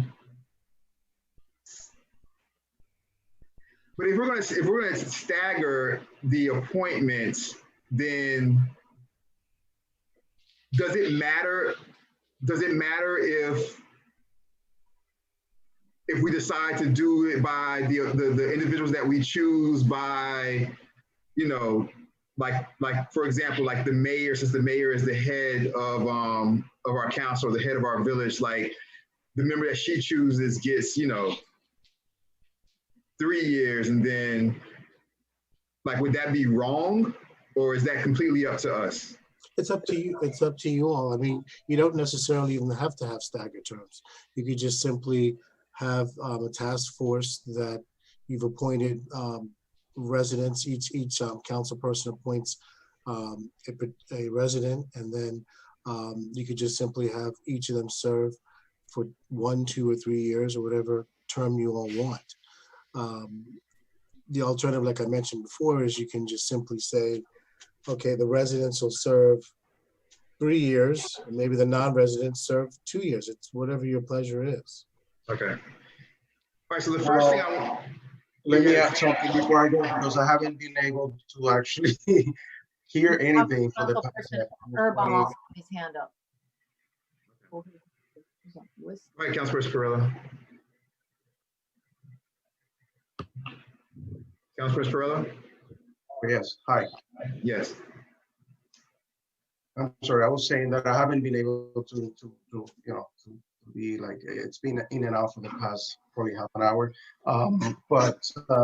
Yeah, there's, I will be in favor of tabling this and have it, having it a little bit more clear of what it is that should be like, conforming this ordinance or task force, as far as like the members and all of that, and as well as wouldn't it be like something where is the task force a member, or are they allowed to let them not allowed, but would they since there's members of the community and not is that they're not there will be not it would exclude them for like going for, let's say, for a seat in the council committee or the council members, or something like that, that where the members of the task force one.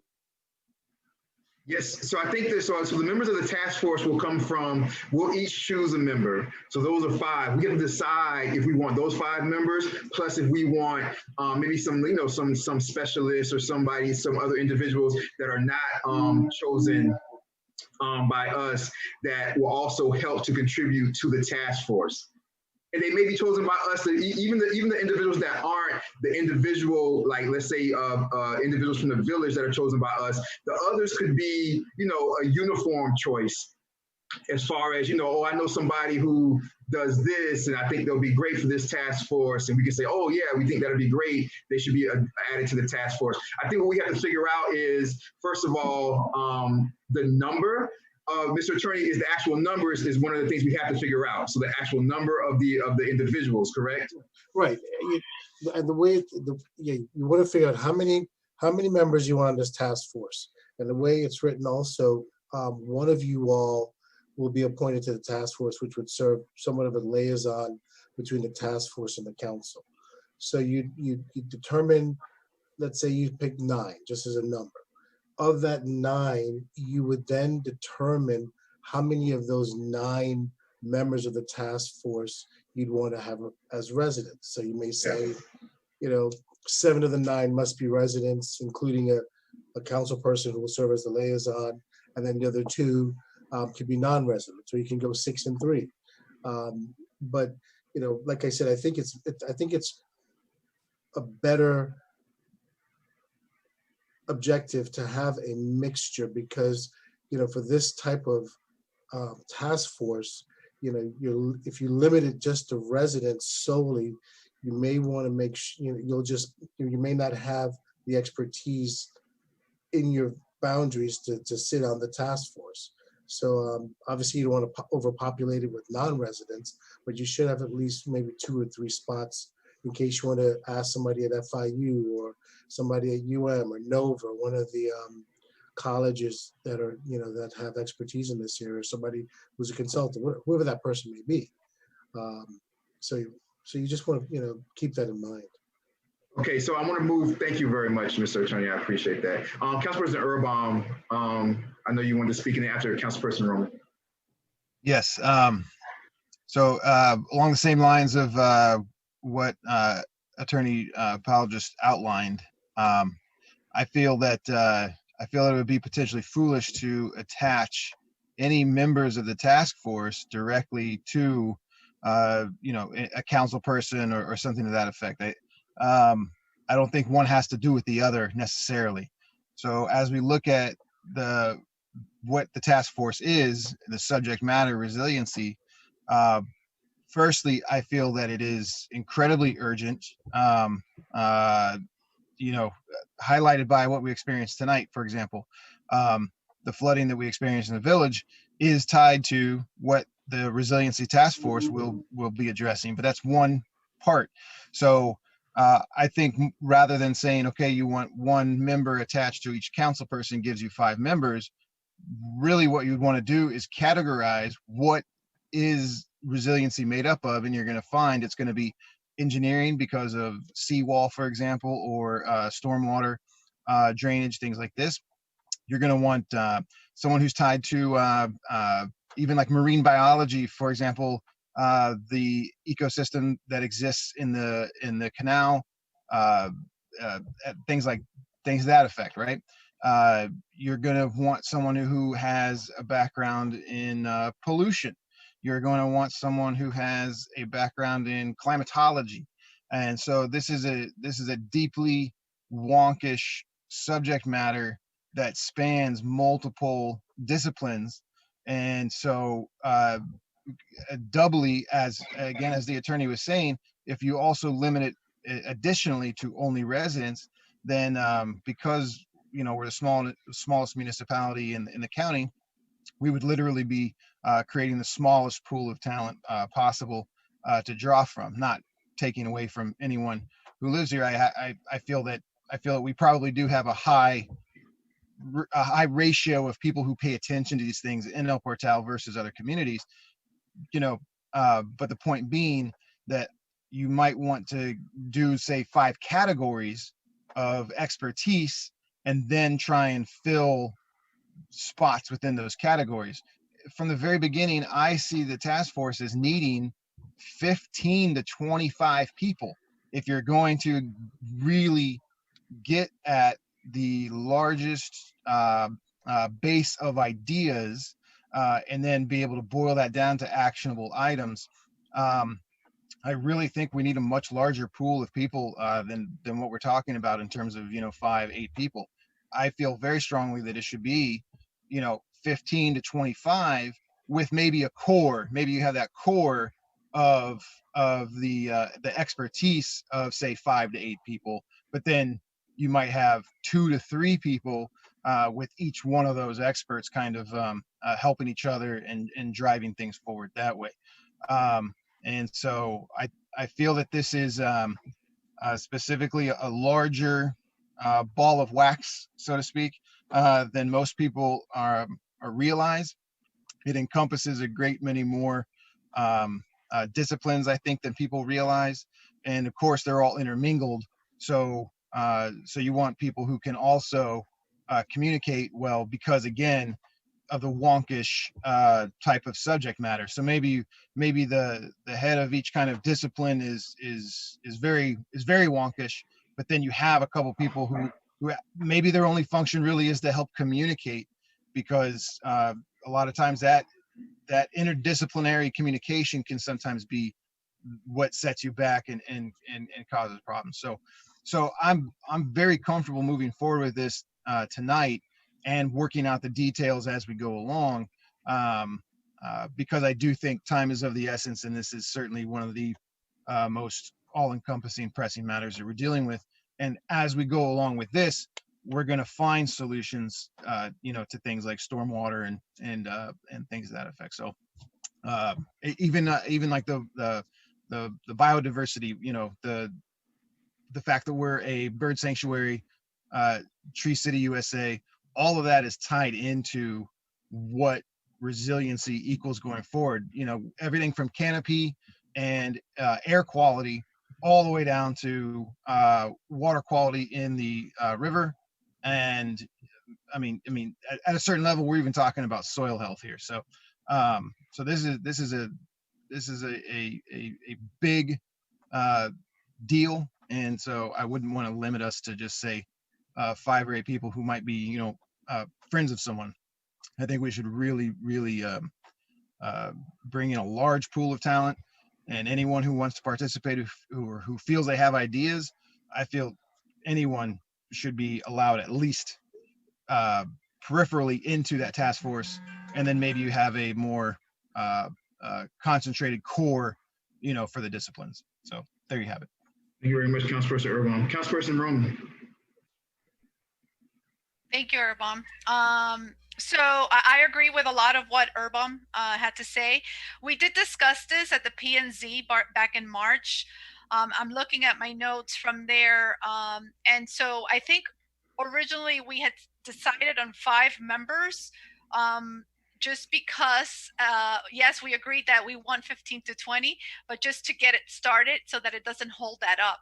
So I guess my question to the attorney is, how do we make that happen so that, let's say we start with 5. We also discussed 1 person not being a resident. So definitely starting with maybe a small committee, or whatever we're calling this, task force, that is made up of some residents, and then for sure making it that we have to have one person that is not a resident. That's based on my notes from March 10th. But how do we do that so that we can move this forward today? Do we have to be specific in regards to a minimum of 5 and then a maximum of 20, or how do we do that? That's exactly the language I would recommend. You'd simply have a ceiling and a floor, or a floor and a ceiling.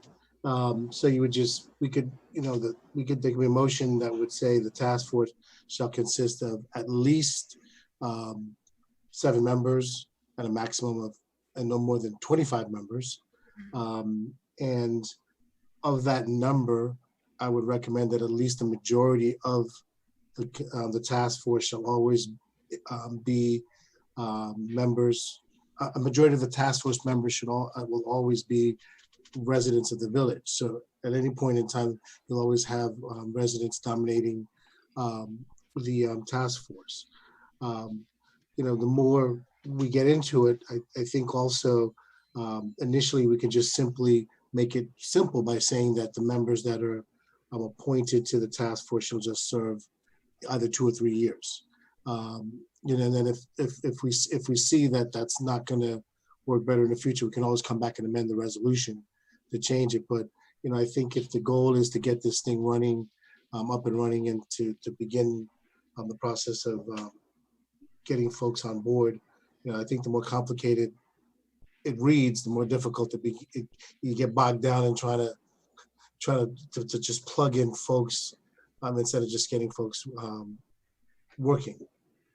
Yeah, one of the other things that I have on my notes is that the 5 members, and I just wrote down 5 members, but the 5 members would select a chair or a vice chair.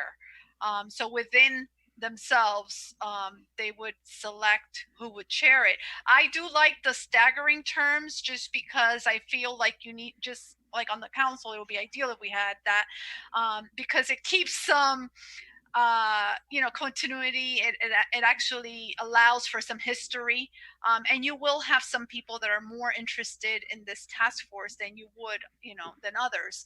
And just to go back to a question that Councilperson Perella raised, you know, task forces are really important, and that does not mean that these individuals cannot run for council. As a matter of fact, I think it's we will have more candidates that come out of these task forces for future council.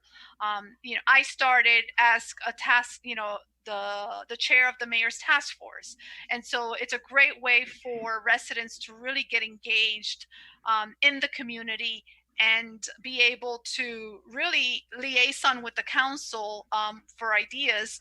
And then, you know, eventually if they want to run for office, I think it's a great start for this. So I like Urbom said, I do think we definitely need to move forward with this. And then as the attorney suggested, we should definitely have the low number and then the up to whatever number we agree upon, so that we could at least move it forward. But I do believe the staggering terms should stay. I don't see why we couldn't move 1, 2, and 3 years. I think that would, you know, assist, and maybe whoever the chair and the vice chair, and then the committee, the task force, can actually just vote upon who's going to stay on for a year, who's going to stay on for 2 years, who's going to stay on for 3 years, based on the availability of the members. Because, you know, I may say, hey, I want to be a part of the task force, but I'm only available for a year, or I could only commit to a year. And so, you know, I think the task force should definitely be able to determine that. And that's all I have to say. Thank you very much, Councilperson Roman. Everybody else on the council, give me a second. I'm going to go to the attendees real quick because they've been waiting patiently, and then we'll come back and finish our thoughts before we go further with that. So first, I'm going to ask Mrs. Hunt if we can bring Mrs. Hunt in, Veronica Hunt.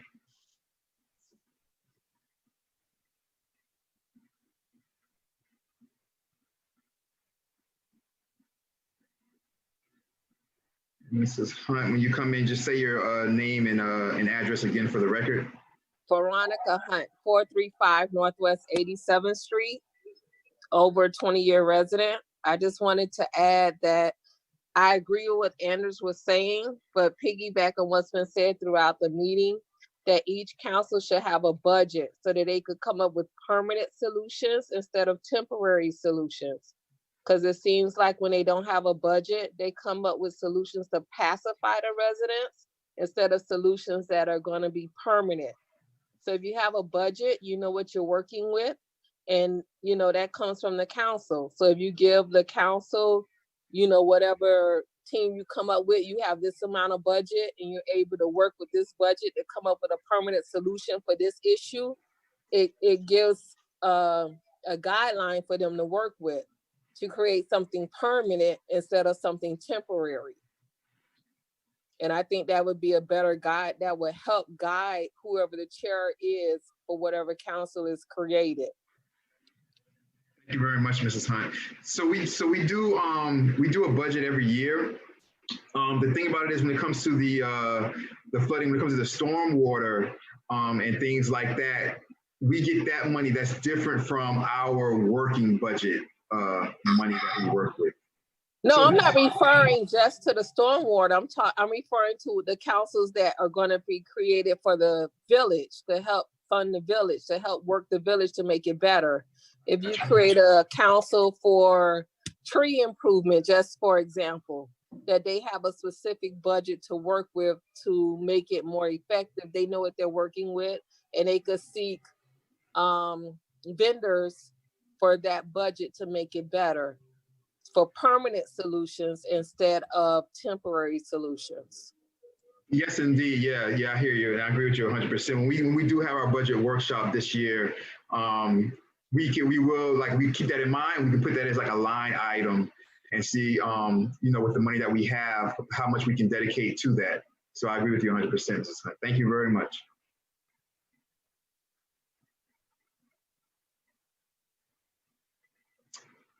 If Mrs. Hunt is done, Mrs. Carpenter, I believe, is next.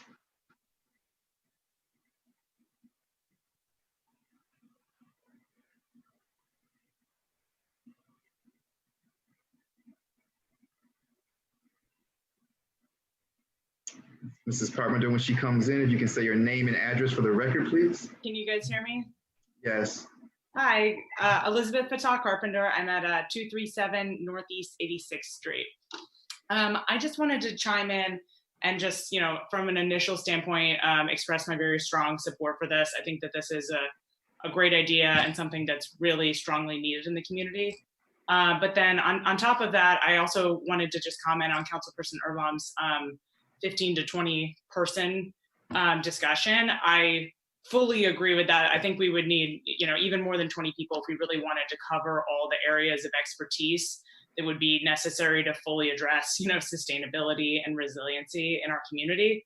And I think that that's a great idea, but I also think that would probably be an unwieldy number to have making decisions. So I just wanted to also express the support for having perhaps a smaller body of individuals. They can, convene with the larger, broader expertise, but a smaller body that's able to actually move things forward, get things done, and make decisions. So I think this is a great idea, and I just wanted to add that in. I'm also very interested in joining the task force. I work for the Everglades Law Center. I'm an attorney and environmental lawyer, and I work with the South Florida Water Management District, the Army Corps, all focused on sustainability and resiliency issues in South Florida. So I'm very interested in this, and I'm excited to see this move forward. So thank you guys all for bringing this forward and pushing it ahead, because I agree it's very time sensitive, and my front yard and backyard are totally flooded today too. So I'm very much in support. So thank you all. Thank you, Mrs. Carpenter. And a special thank you to Mayor Cabillos for starting this. I see nobody else from the audience. So we're gonna go back to the council. Councilperson Roman, you're good? Okay. I forgot to take my hand down, sorry. Oh, sorry, it's okay, it's okay. I never want to bypass you, sister. Councilperson Erbaum, do you have, well, let me just say this before I move on. So I think that what Councilperson Roman said was perfect as far as saying, okay, we should have at least this much up to this much. It's interesting because when Councilperson Erbaum was speaking, the question that I was formulating in my head was, I need to ask the attorney, how detailed do we have to be about the number? So I appreciate that, Councilperson Roman, you saying that, because you did that for me. I appreciate that. Councilperson, so we have that. So I think that's good, in my opinion. I'm going to ask you guys your opinion, then we'll vote. In my opinion, I think that's good to have that minimum of, let's say, like 7, 5 or 7. You guys want to say 7, and a maximum, let's say, like 25. And then for the staggering, I think that's wonderful. I think that would be perfect. That once the task force is together, that they decide by asking around, who wants to be there for this long, and there for this long, and there for that long. And there was one more thing that we needed to fill in, Mr. Attorney, and that was, what's our last space? I think you've checked the boxes. I was actually trying to type in what I'm hearing as a consensus, and I was going to read it back to you. So let me just see if I can do that, so that we can get a motion that would amend what's presented to include what I think is what I'm hearing. I see somebody raising their hands. I think she's about to say what I'm about to say. Councilperson Roman, what are you going to say? I don't know if you can read my mind, but you know, in listening to, you know, my first thought was, and I think this is what our discussion was in March, you know, 15 to 20 people is a lot, especially when you're looking to make decisions. So as you know, following on the comment that Elizabeth Carpenter made, you know, and thank you for your interest, Elizabeth. You know, I do believe that, I mean, if we all know it's just 5 of us, and then, you know, trying to make decisions, we know how that goes. So I don't know if perhaps, you know, for this task force, there's no reason why they cannot create subcommittees. And they can decide that upon themselves. But I do believe, because this is a resolution, that we should set that number to a realistic number, that it's not going to be as difficult for the task force. The whole idea is for them to try to get things moved to the council and worked on. And so if you have too many people trying to agree upon things, then it's going to be a little bit more difficult. So I don't know if, you know, we can like do the minimum again at 5, because we're 5 council people or council persons, or maybe 6, you know, 6 or 7 is a good number. I think, you know, that would be an ideal number, a 7 maybe, so that decisions can be made. And then if they want to create subcommittees from there, they can, for each of the items or, you know, categories that there are. I just think that that would be a little bit more sustainable.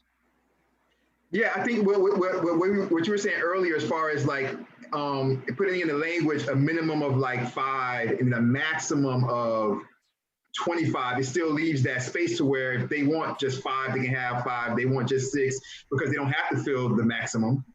They don't, right? But if they fill the maximum, then they have to vote to make decisions. No, I understand. And so that's where I think that maximum number, we should probably decrease it. That doesn't mean to say, and maybe we can add language on there that explains that they're able to have subcommittees that will give advice to the task force. You know, instead of having 25 people trying to make a decision, you know, perhaps we lower that number to, we have to have a minimum of 5, a maximum of 7, and then they can have as many people in a committee as they want to. Okay, so you're saying that because what I'm thinking is like minimum of 5, maximum of 25, and then if they get up to 25, they can themselves divide themselves up in subcommittees. Well, 25 is just a lot. Yeah, but you're saying that minimum of 5, whatever, maximum of 7, and then out of that, if they want to then go out and get 10 people in their subcommittee, they can. But let me ask this though, but wouldn't that be part of the language of the overall number of the task force? Yeah, let's, you know what I'm saying? If I can just interject, because I think, Mr. Attorney, and Councilman Urban, I see you after the attorney, I'll come to you. Yeah, because I'm trying to see if we can get to a point where there's a consensus in motion. My experience with these committees is that you start off initially and there's a synergy that forms. You all appoint residents and probably someone who's an expert in a particular field. They'll get together, they'll recognize, you know, who else is out there that should be a part of the committee, and they'll make recommendations to have those people join and work on the task force. That's kind of what, you know, this envisions. So, you know, one of the ways to have that process work in drafting the resolution is we can simply state, as I mentioned before, that the task force shall consist of between, let's say, 7 and 25 people, or 7 and 20 people, whatever number ceiling you all want. I also think that this is only like the first step. It may be that when this task force gets together, they don't think they need that many people, which is unlikely. They may come back and say, you know what, maybe if tonight you all say between 7 and 15, they may come back and say, you know what, there's some things that we've identified that we need more members to form these committees that you're talking about. could you all amend the resolution to increase the task force size? But I think it's a smarter move on the council's part to not limit the number up front, because that will limit the thinking of the members in going out and seeking other members to join. So if we say as a village that the task force is going to have between 7 and 10 people, that's all they're going to think about. And that's all they're going to, want to staff this task force with. But if you give the task force the ability to, to go out and recruit, and they know that they can, go up to 15 or 20, whatever the number is, they'll do that. So I would keep that in mind. The other thing that I think might be helpful from listening to what the discussion is that you could just simply say that the initial task force members who I think you all are going to really put some work into identifying the initial task force members, you could say those initial members would have a 3-year term. And then anybody who subsequently is appointed would have 2-year terms. And then you would just basically have an expiration date of subsequent terms of 2 years. So those are things you can put in here that would give you all the flexibility of having this thing grow and be able to do the work that is called for. Because if you look at the work that's identified in the resolution, it's a lot. There's about 11 different areas that this task force is going to have to roll up their sleeves and come back to the council's recommendations. And I don't see a very small group of people being able to do that out the box. Let me ask this: is there any way that do we have to say the actual terms in that detail tonight, like the first 5 members or 3 years? Do we have to say that, or can we just say that the term limits will be decided once the task force convenes? Because what if I have somebody who's wonderful for the task force, but they don't have 3 years to commit, but I do want them on a task force, but it's part of they're part of the first 5. So do we have to be that detailed with the time limit in the language? Well, yeah, you definitely have to. You're making it. Consider this like a board appointment instead of it being a board appointment that's identified in the charter. This is being done by resolution, but you're gonna have to peg some duration for membership. So if you think that 3 years is too much at the beginning, or you can go to 2. What if, does it have to be like? What if we say like task members they can be on the task force up to 3 years?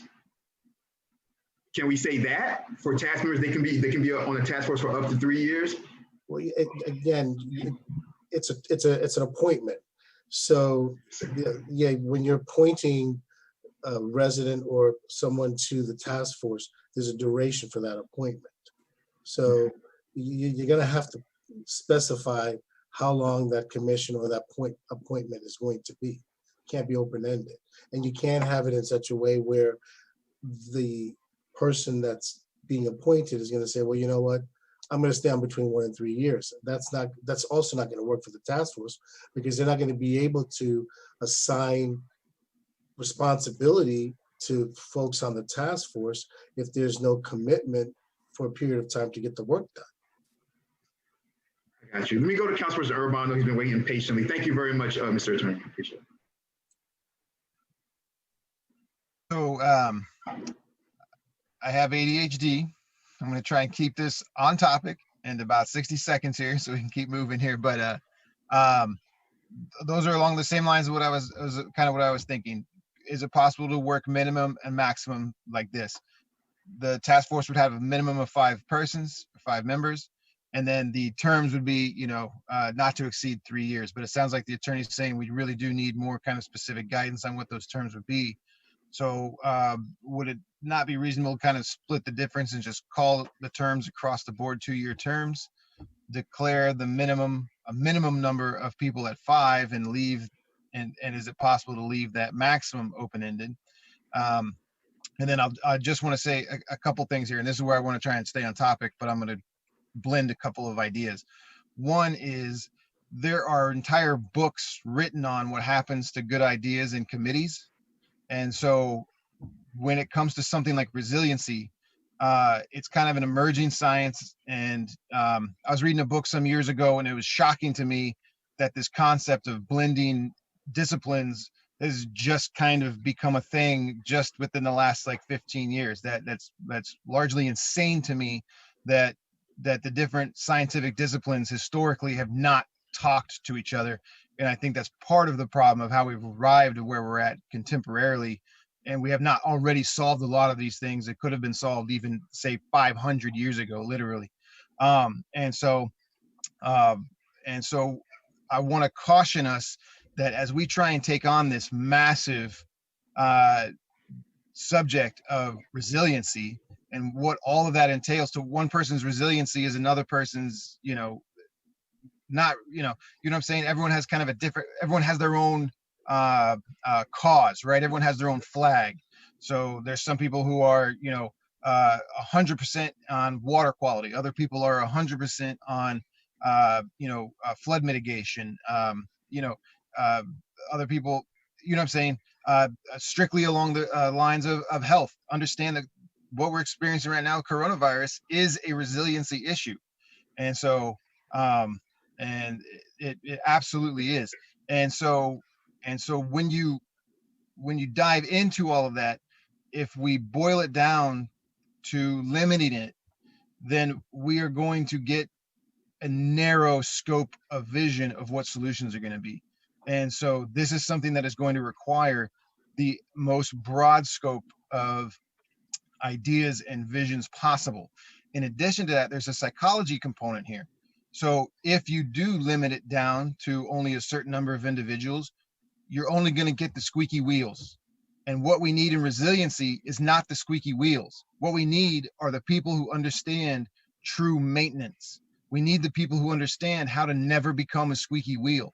We need the quiet minds who have a genuine understanding of how to maintain something. We do not need, in the resiliency discussion, the squeaky wheels. The squeaky wheels are the problem. The squeaky wheels have always gotten the grease. What we need are those quiet individuals who have those ideas. And if they are in an environment where it becomes cliquish or it becomes, political, if it becomes something that is too much geared toward what we've experienced historically, meaning committees, where it becomes highly politicized, and only, again, friends of friends become the thing. And I'll leave it at this, and I'll be done. I've said for years, if we want to go to Mars, then we give food security to 8 billion people. We provide shelter security to 8 billion people, and we'll be on Mars in 20 years. Otherwise, if we continue what we're doing now on Earth, we're going to be sitting there tapping our foot, waiting for the senator's son to figure it out, which he's never going to do. And really, truly what we need is to be as inclusive as possible and not create an environment where only the squeaky wheels show up. So I'll just say that. Thank you very much, Councilperson Urban. Really appreciate that. I think that my suggestion would be we do minimum 5, maximum 25. That was kind of like Councilperson Roman's first suggestion also. And so I think that's great. I think that leaves us that leeway with that. As far as the time limit, I'll take any suggestions because, it has to be so detailed, you guys, that, if we want to just cut the middle and just say 2 years, and, after 2 years, if somebody wants to continue, they can continue. The only reason why I was saying that I didn't want to be as detailed, and we have to be, but the only reason why I originally said that was just because I don't want to scare or people away that may be good, but may not have 2 or 3 years when you say, okay, well, you have to be a part of this for 3 years. And they're like, oh, well, I can't commit to that now. I have so much going on. I just don't want to scare great minds away like that. I mean, maybe we can do, because if if we say like a 2 years, or even if we say a year, Mr. Attorney, correct me if I'm wrong, but if we say a year, it doesn't mean that in a year the task force is done forever, correct? Like they can after a year continue, correct, or no? Well, if you said that, if you said it a year, they would have to be reappointed. You know, again, the work of this task force that's going to be discharged, you know, there's no way that it's going to happen in 1 year. What's called the level of study, the level of work, you know, it's not a 365 venture. And these, you know, these task force may meet once, maybe twice a month if they're lucky. So that's 24 times a year. The type of undertaking that's going to, and the level of study and expertise that's going to be required, and the product that's going to be expected to come out of this task force to advise the council and the manager's office, it's not a 1 year venture. So frankly, if someone, I mean, in my opinion, said, you know, I can only give you 1 year, they're not going to give you enough time within which to be able to actually participate meaningfully on this task force, because just the nature of this task force is going to require more than a year's commitment. I understand what you're saying overall, that of course, like these things are huge, it's going to take more than a year. What if I may just finish Yes. this off, what the task force could decide to do once they get up and running is, you know, come back and say, look, we may want an advisory board committee, you know, where you don't have to commit to 2 years, where you could just say, we're looking at this particular issue, we've identified this particular person or persons that we'd like to have work on it, and they could just participate in that capacity, but they wouldn't necessarily be appointed members of the task force. I understand what you're saying. My suggestion would be, because if somebody's appointed for a year, let's say for example, if I choose somebody or Councilperson Urban or Councilperson Roman or Councilperson Perella or the mayor, if they choose somebody that is busy, you know, that or may have things going on to where they're like, you know I can do a year, but I don't know if I can give you more than that, but they're a great mind. I just really don't want to chase those individuals away. And because after a year, they can be reappointed, I'd rather, this is my personal opinion, we're gonna vote on it, I'd rather do that. Go out, and as we go out and we find these individuals, say, hey, we're starting this task force, this is what it does. You have to be on it for at least a year. Now, after this year, if you still have time, if you still want to continue, I can reappoint you, or we can reappoint you, but you have to give us at least a year. I think we should start there, because I think otherwise, just the number in people's heads of here in 2 years or 3 years, I think this might scare some great minds away. And after a year, if they want to continue. Yeah, so if I'm understanding it, I'm trying to get back to maybe to help with the motion. So if I'm understanding it, the task force shall consist of a minimum of five members appointed by the council. To answer the question that's not asked, you don't have to have built in here a ceiling. You could just say a minimum of 5. Okay, perfect. Okay. The next point would be a majority of the task force members would be residents of the village. And the next point, as I understand, excuse me? And the next. Go ahead. And the last point would be the task force members would be appointed for initial term of 1 year, and can, at the expiration of the initial term, can be reappointed. I think part one, and like I said, I'm just saying this, but I'm going to get the council get their voices soon. I think the fill in the blank 1 and 3, I think we're good.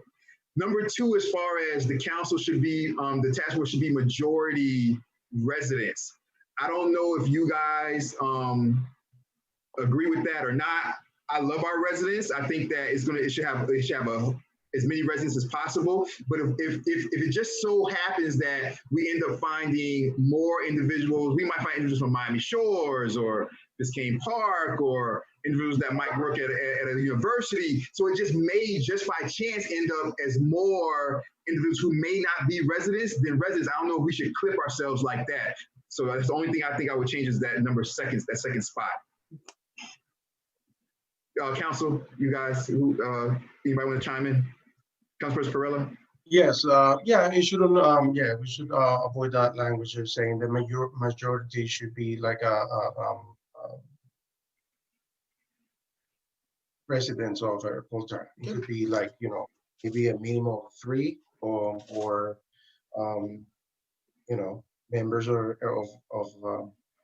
the village should be included, and then not having a you know, like majority, or because like you said, it will limit great minds from other, you know, cities and communities that might want to be part of this. So yeah. Thank you. Who wants to jump in next? Either Councilperson Roman, Councilperson Perrella? I mean, Councilperson Arbo? I would say along those lines, is it possible to put language that would say, you know, that any chair of any committee or chair of the overall task force should be a resident? If at least maybe the person who's responsible for, you know, being that liaison out of whatever that looks like, a subcommittee, or, you know, that whoever's at the top of each section should be a resident. I don't know, I'm not to throw too many wrenches in the works here, but is something like that possible? Yeah, I agree. If we could do that, I agree with that. Councilperson Roman? Okay with that. You know, I don't want to limit it to the for it to have a certain number of residents. I agree with that. But yeah, I mean, just so that it doesn't feel like there's someone outside of our village that's influencing anything. We can say that the chair should be a resident, and then the others don't have to be, or, you know. Okay. I agree with that 100%, Councilperson Roman. So in the first thing, I think we should do minimum 5, and we don't have to say a maximum. We don't have to say a ceiling. So minimum 5. Boom, we got that. In the second thing, we should just take out the language that has to be majority of you know, citizens or villagers, but that the head of the task force and or a subcommittee has to be a villager.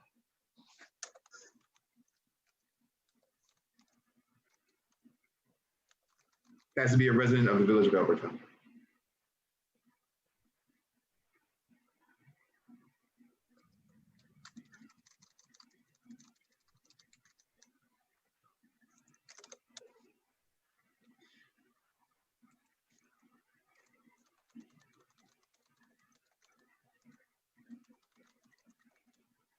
Okay, so.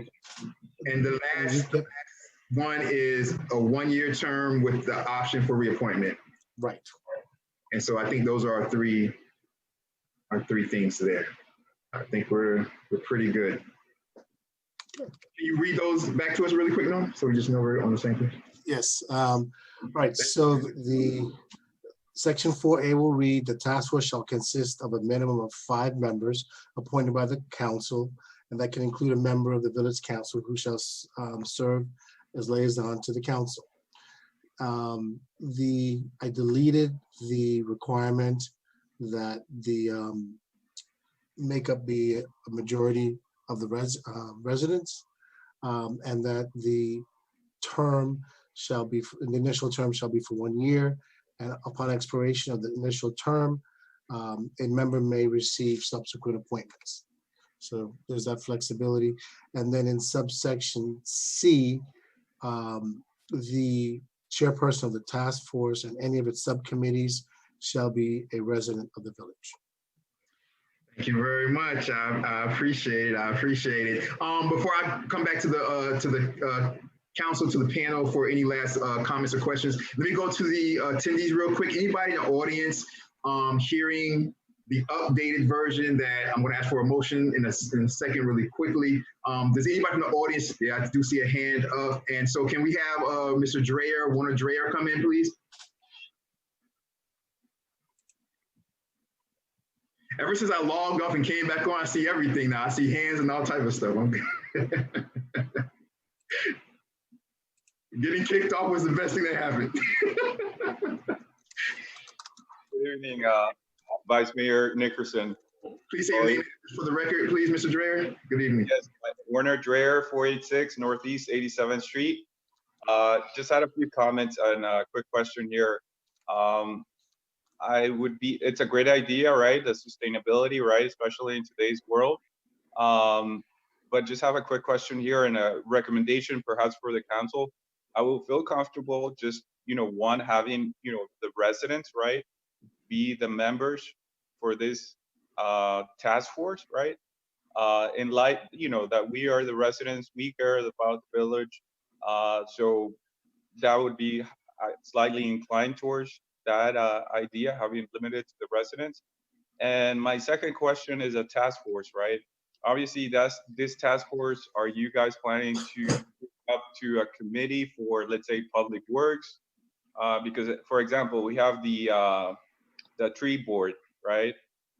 Is this going to be like an independent a task force that's going to be reporting at the council meetings or any specific committee? So maybe you guys can provide additional input there. That would be great. Yeah, thank you very much, Mr. Dreher. Correct me if I'm wrong, Mr. Attorney, but Mr. Attorney, you just used the language. He just used the language, Mr. Dreher, I believe, that there will be a councilperson as a liaison. So as far as reporting to the council, that's how that would go. That's right.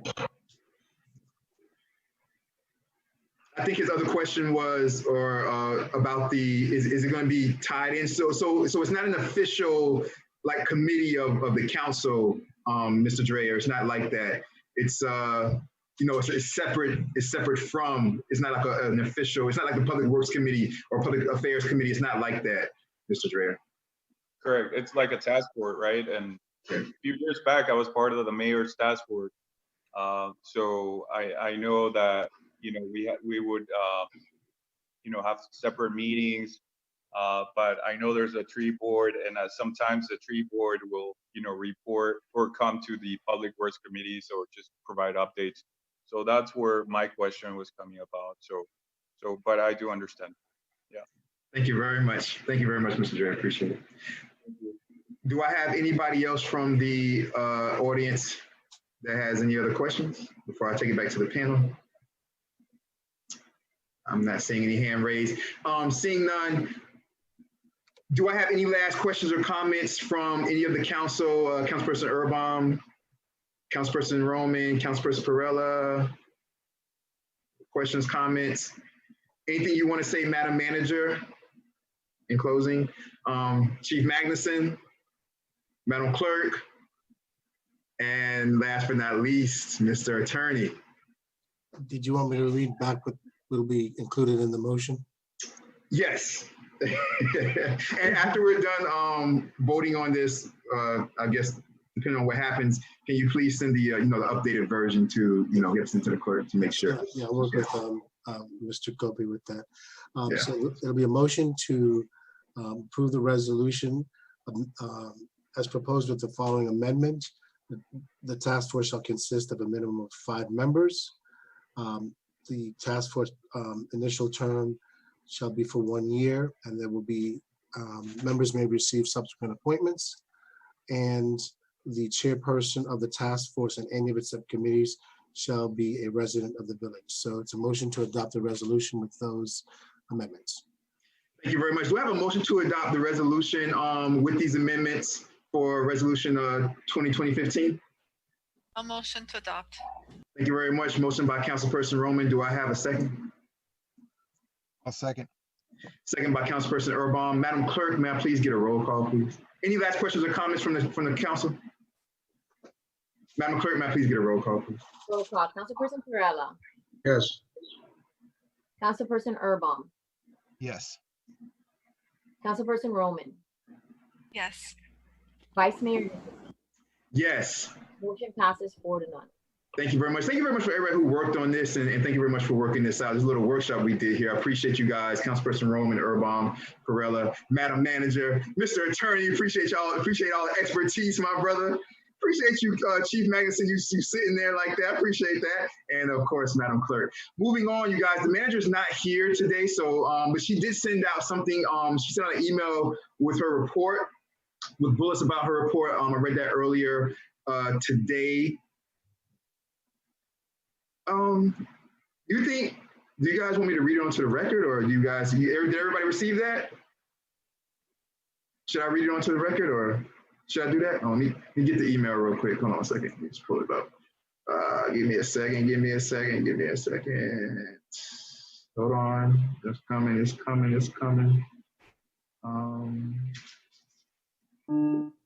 Yeah, here we go. And just want to say shout out to Mayor Cabillos. We miss you, Mayor Cabillos. Sorry you couldn't be here. Hold on a second. Okay. Let's see if I could do this. All right. So the mayor wrote, just have to share screen real quick. Share that. Can we see that? Hold on a second.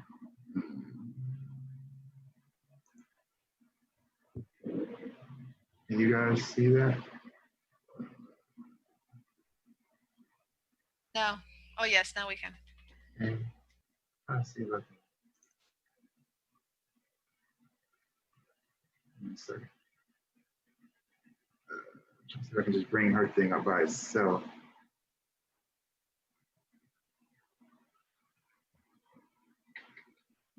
All right, here we go.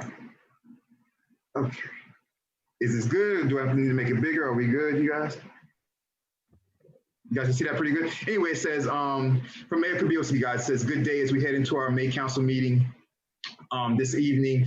Below is a bullet point version that highlights some of my May report. A complete report will be discussed in detail tonight. Thereafter, it will be emailed as well as posted on the village website. So the May report, she says, for COVID-19, Miami-Dade New Normal Guidebook is located on our website's homepage, you guys. So everybody go on the website's homepage and you can see the New Normal Guidebook.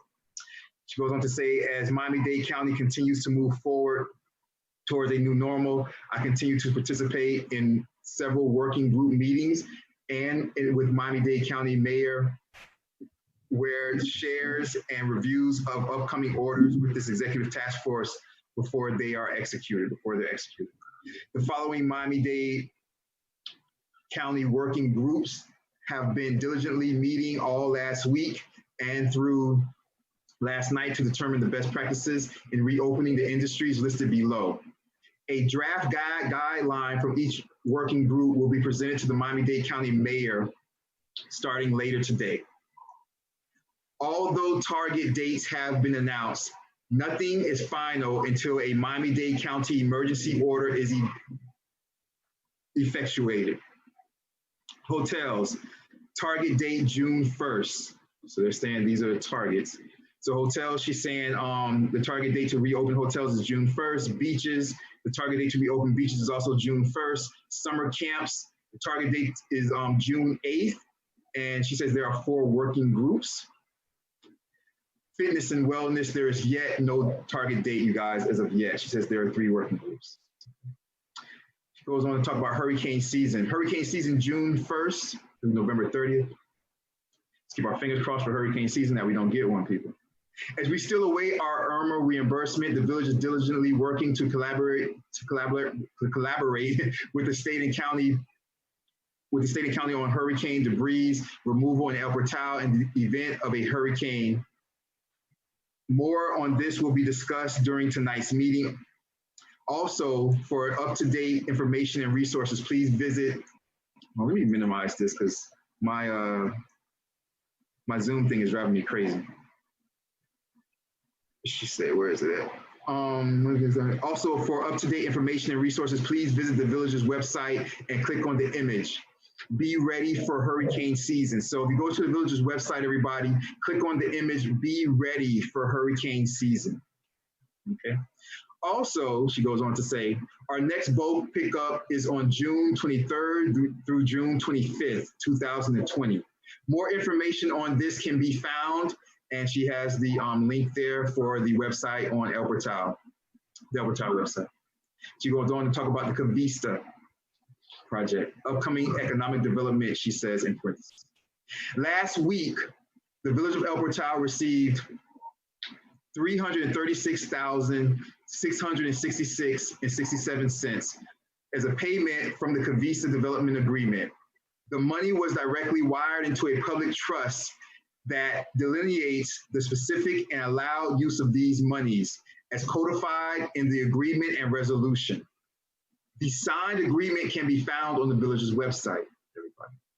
In closing, Florida's governor extended his order, as such municipalities are still able to conduct government business meetings using a virtual platform, as we're doing here tonight. The village has been using the online platform Zoom since March 31st, 2020. Okay, and that was her report. Thank you guys, everybody. We stop sharing the screen. Moving on from, does anybody have any questions or comments about the mayor's report? Okay. Anybody in the audience have any questions or comments about the mayor's report? I'm not the mayor, but I'll try to answer them as best as I can. I am seeing no hands. Moving on, and the next thing is the manager's report. Madam Manager. Thank you, Vice Mayor Nickerson. I sent out my manager's report just moments ago to all members of the council. We had some technical weather issues that I had to attend to that precluded me from doing that, but I did send it to you now, and it is 12 pages. I will just give you the highlights and to let you know where we are in terms of the new normal in the village hall itself. Staff is working at full capacity. However, we are working under staggered work schedules because of the size of the village hall being small, and we're not able to practice the social distancing in certain areas within the village hall. So for now, and I'm thinking that we'll just ramp up as we see progress in this whole new normal. So maybe in a week or two, we can then bring on people all at the same time. But we are working regular business hours. Some people work remotely and we alternate coming to the offices. And that is working out fine so far. As you will see from my report, we do have our code enforcement officer who's still out on sick leave, but our village police department is really filling in that gap and assisting us and responding to some, you know, and we also appreciate that the council members are also policing in terms of seeing these matters, code enforcement issues, and reporting them to us so that we can follow up appropriately, because we still have to provide that service, and it's important as we move forward because we are getting lots of building permit requests and pool permits and homes and selling and reoccupancy. So lots of things are happening in the village despite the social distancing and the pandemic and its effect on us worldwide. I just want to go through it really fast. I want to keep it really short. As part of the emergency management team, I am in meetings, weekly meetings with managers, weekly meetings with the South Florida Parks Coalition. In fact, Councilperson Perella and I are attending a meeting with the Parks Department, Miami-Dade County Parks Department on tomorrow to talk about the parks master plan and how it affects the village itself, because we, as you spoke about the Cavista funds, we have a charge to repair and renovate our 5 parks. And so we will be meeting with them, and at some point we'll be doing a drive-through, or in the socially distant way, we'll do our drive-through with them so that we can get an assessment and utilize the engineering services of Miami-Dade County and also their recommendations. So I know Councilperson Perella, as the new chair of Public Works Committee, will be participating with me on that. We also are working together on the FPL pilot lighting project. We just heard this week from the FPL. They're ready to gives us some options. Again, there's a new option, a different kind of light that would be a little more natural as well. So that is something we're reviewing. It's brand new in terms of, we just got the information on this last week, at the end of last week. So Councilperson Perello asked to be a part of that effort as well, so we can bring that to the community and identify the spaces. I know we've already talked about certain locations being darker or being lower lighted, but we'll see what the new, the fourth option that they're providing us, if that can be something we can add to our lighting inventory as well. So that will be coming. We are prepared for hurricane season. We will be, as the mayor's report stated, the bulk pickup will be June 23rd through the 25th. The tree clipping for hurricane, in preparation for hurricane season, will be the week of June 15th. So that's the week before. And we will be clipping, and then those clippings will be picked up by Waste Management as part of the bulk pickup. So we're looking forward to that.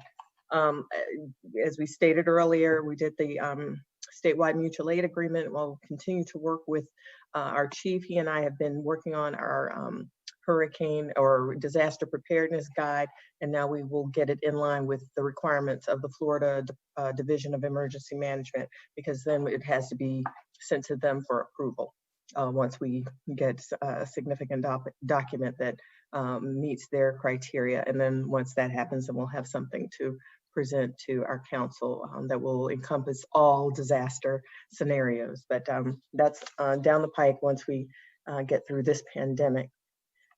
We are, let's see, I'm still working with the county on a sundry of other items, such as transportation. Our pilot program, I reached out to the TPO to just see where we stand on that shuttle program.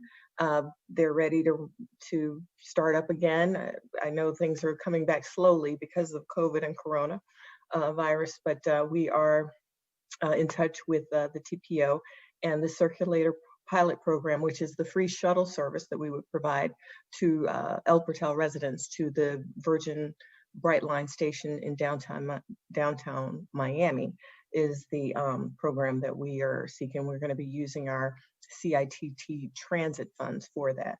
We get approximately $20,000 annually, and we will utilize that funding for the circulator.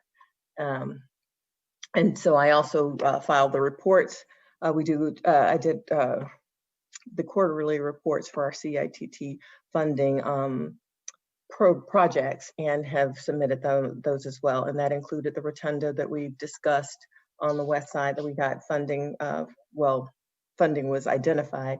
We were just waiting for final approval from Governor DeSantis's office in terms of the traffic calming on the west side of the village, and the stormwater and septic to sewer funding. Those three projects were approved through the state reps and the Senate.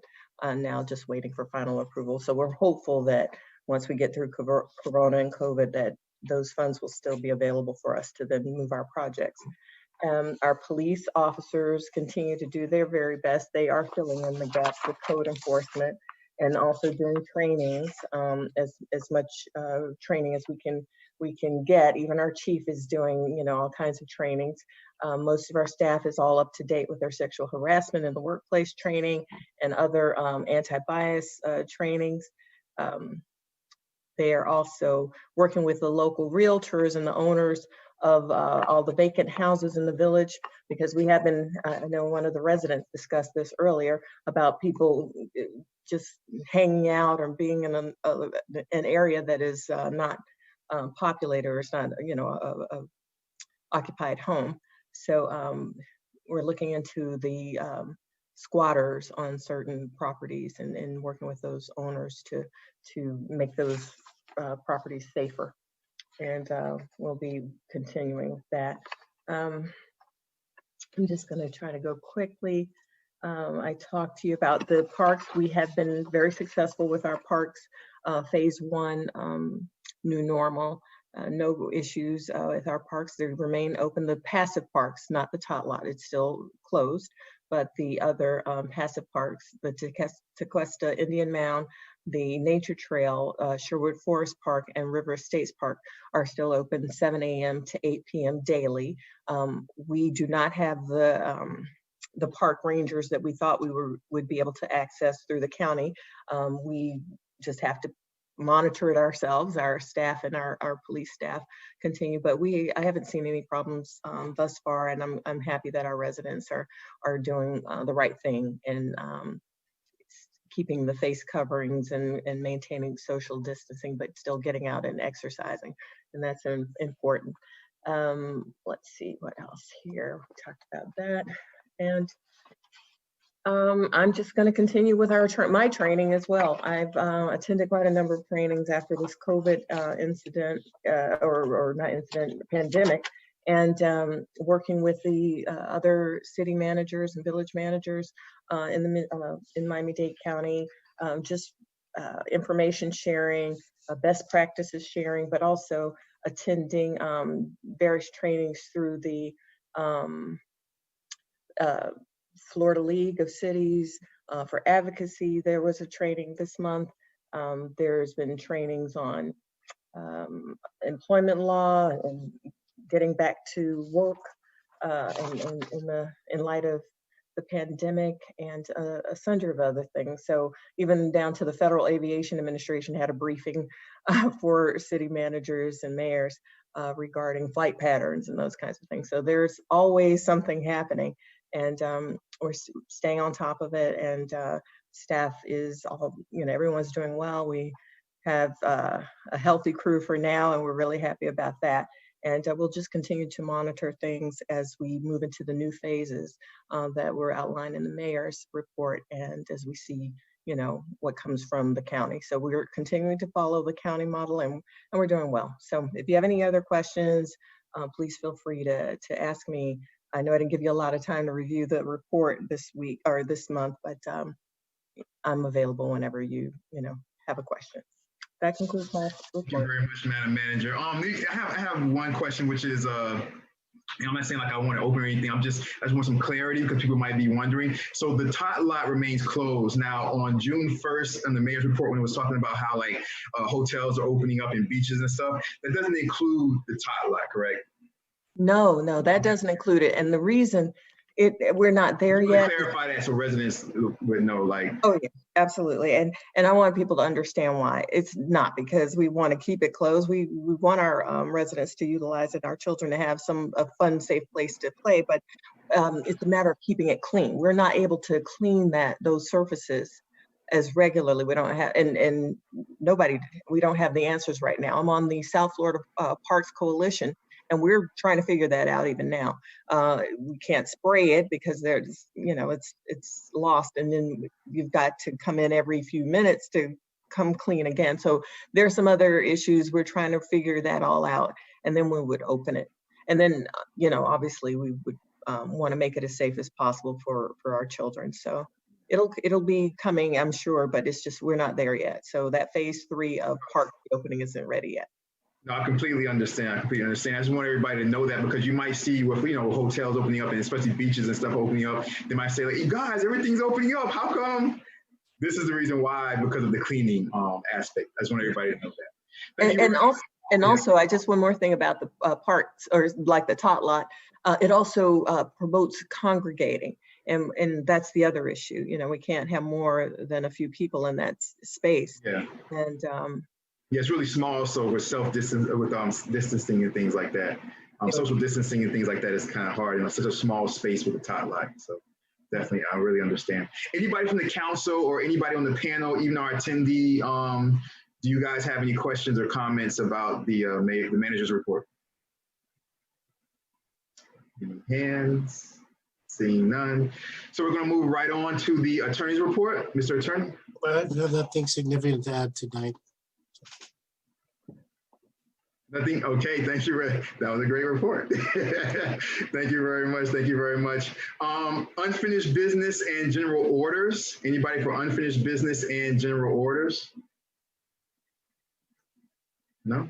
Anybody for new business? No? All right, well, I have something I want to say that might be kind of like new business. And let me just say this. I don't want to rehash anything. I'm not bringing this up to go through anything.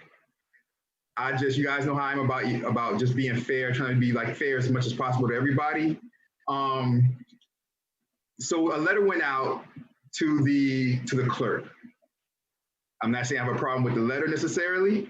The only thing that I wanted to ask from the attorney was, the only thing I read in the letter, it said that the clerk had 5 days, I think it was, to respond or something like that. Was it 1 week or to respond? The correspondence, it was suggested to give the clerk, Ms. Jacoby, an opportunity to provide whatever information she had. And it was for the 31st. So if there's no more time required, she can do that. Yeah, so how can we get that done? I think that, like I said, like I want everybody to be treated fairly. You know what I mean? I want the council person involved to be treated fairly. I don't want them to be accused of anything they didn't do. But I also want the other, the clerk to be able to have enough time to respond. I know like just dealing, just with court cases and stuff. Usually you get more than a week, to kind of gather your information and be able to respond. So I wanted to. Well, if Mr. Kobe requires more time, there's no deadline. Okay. It's just a fixed date. I got you. That's the only thing I wanted to clear up. Like I said, there's nothing magic. There's nothing magic about the 31st. That was what was recommended by the labor attorney. So there's nothing magic about it. That was my question, Mr. Attorney. Any other new business before we move on? Anybody else? New business. All right, no new business. Moving on to good and welfare right now. Anybody from any of our attendees, anybody from the audience, this is your time to be able to come on and say anything that you want to say at all, about anything at all. Doesn't have to be locked into only this agenda. You can come on and talk about anything that you want to talk about. This is your time to do that. Nothing, hearing none, seeing none. I just want to say before I get a motion to adjourn, I want to say thank you guys. Thank you, Councilperson Roman, for taking over while I got kicked off. You were a great chair, as you always are. Thank you, Councilperson Urban. Thank you, Councilperson Perella. Chief, thank you very much. Mr. Attorney, Mrs. Clerk, Madam Manager, thank you very much. I appreciate it. Do I have a motion to adjourn? Motion to adjourn. Do I have a second? I'll second. Thank you very much. The virtual council meeting for Tuesday, May 26th. Tuesday, May 26th, 2020 is adjourned at, 9:55 p.m.? Is that the right time? Yes? Are we good? Meeting adjourned. You guys take care. Thanks for everybody. You guys take care. Have a great night, you guys. Bye-bye. Peace. Bye. Bye-bye.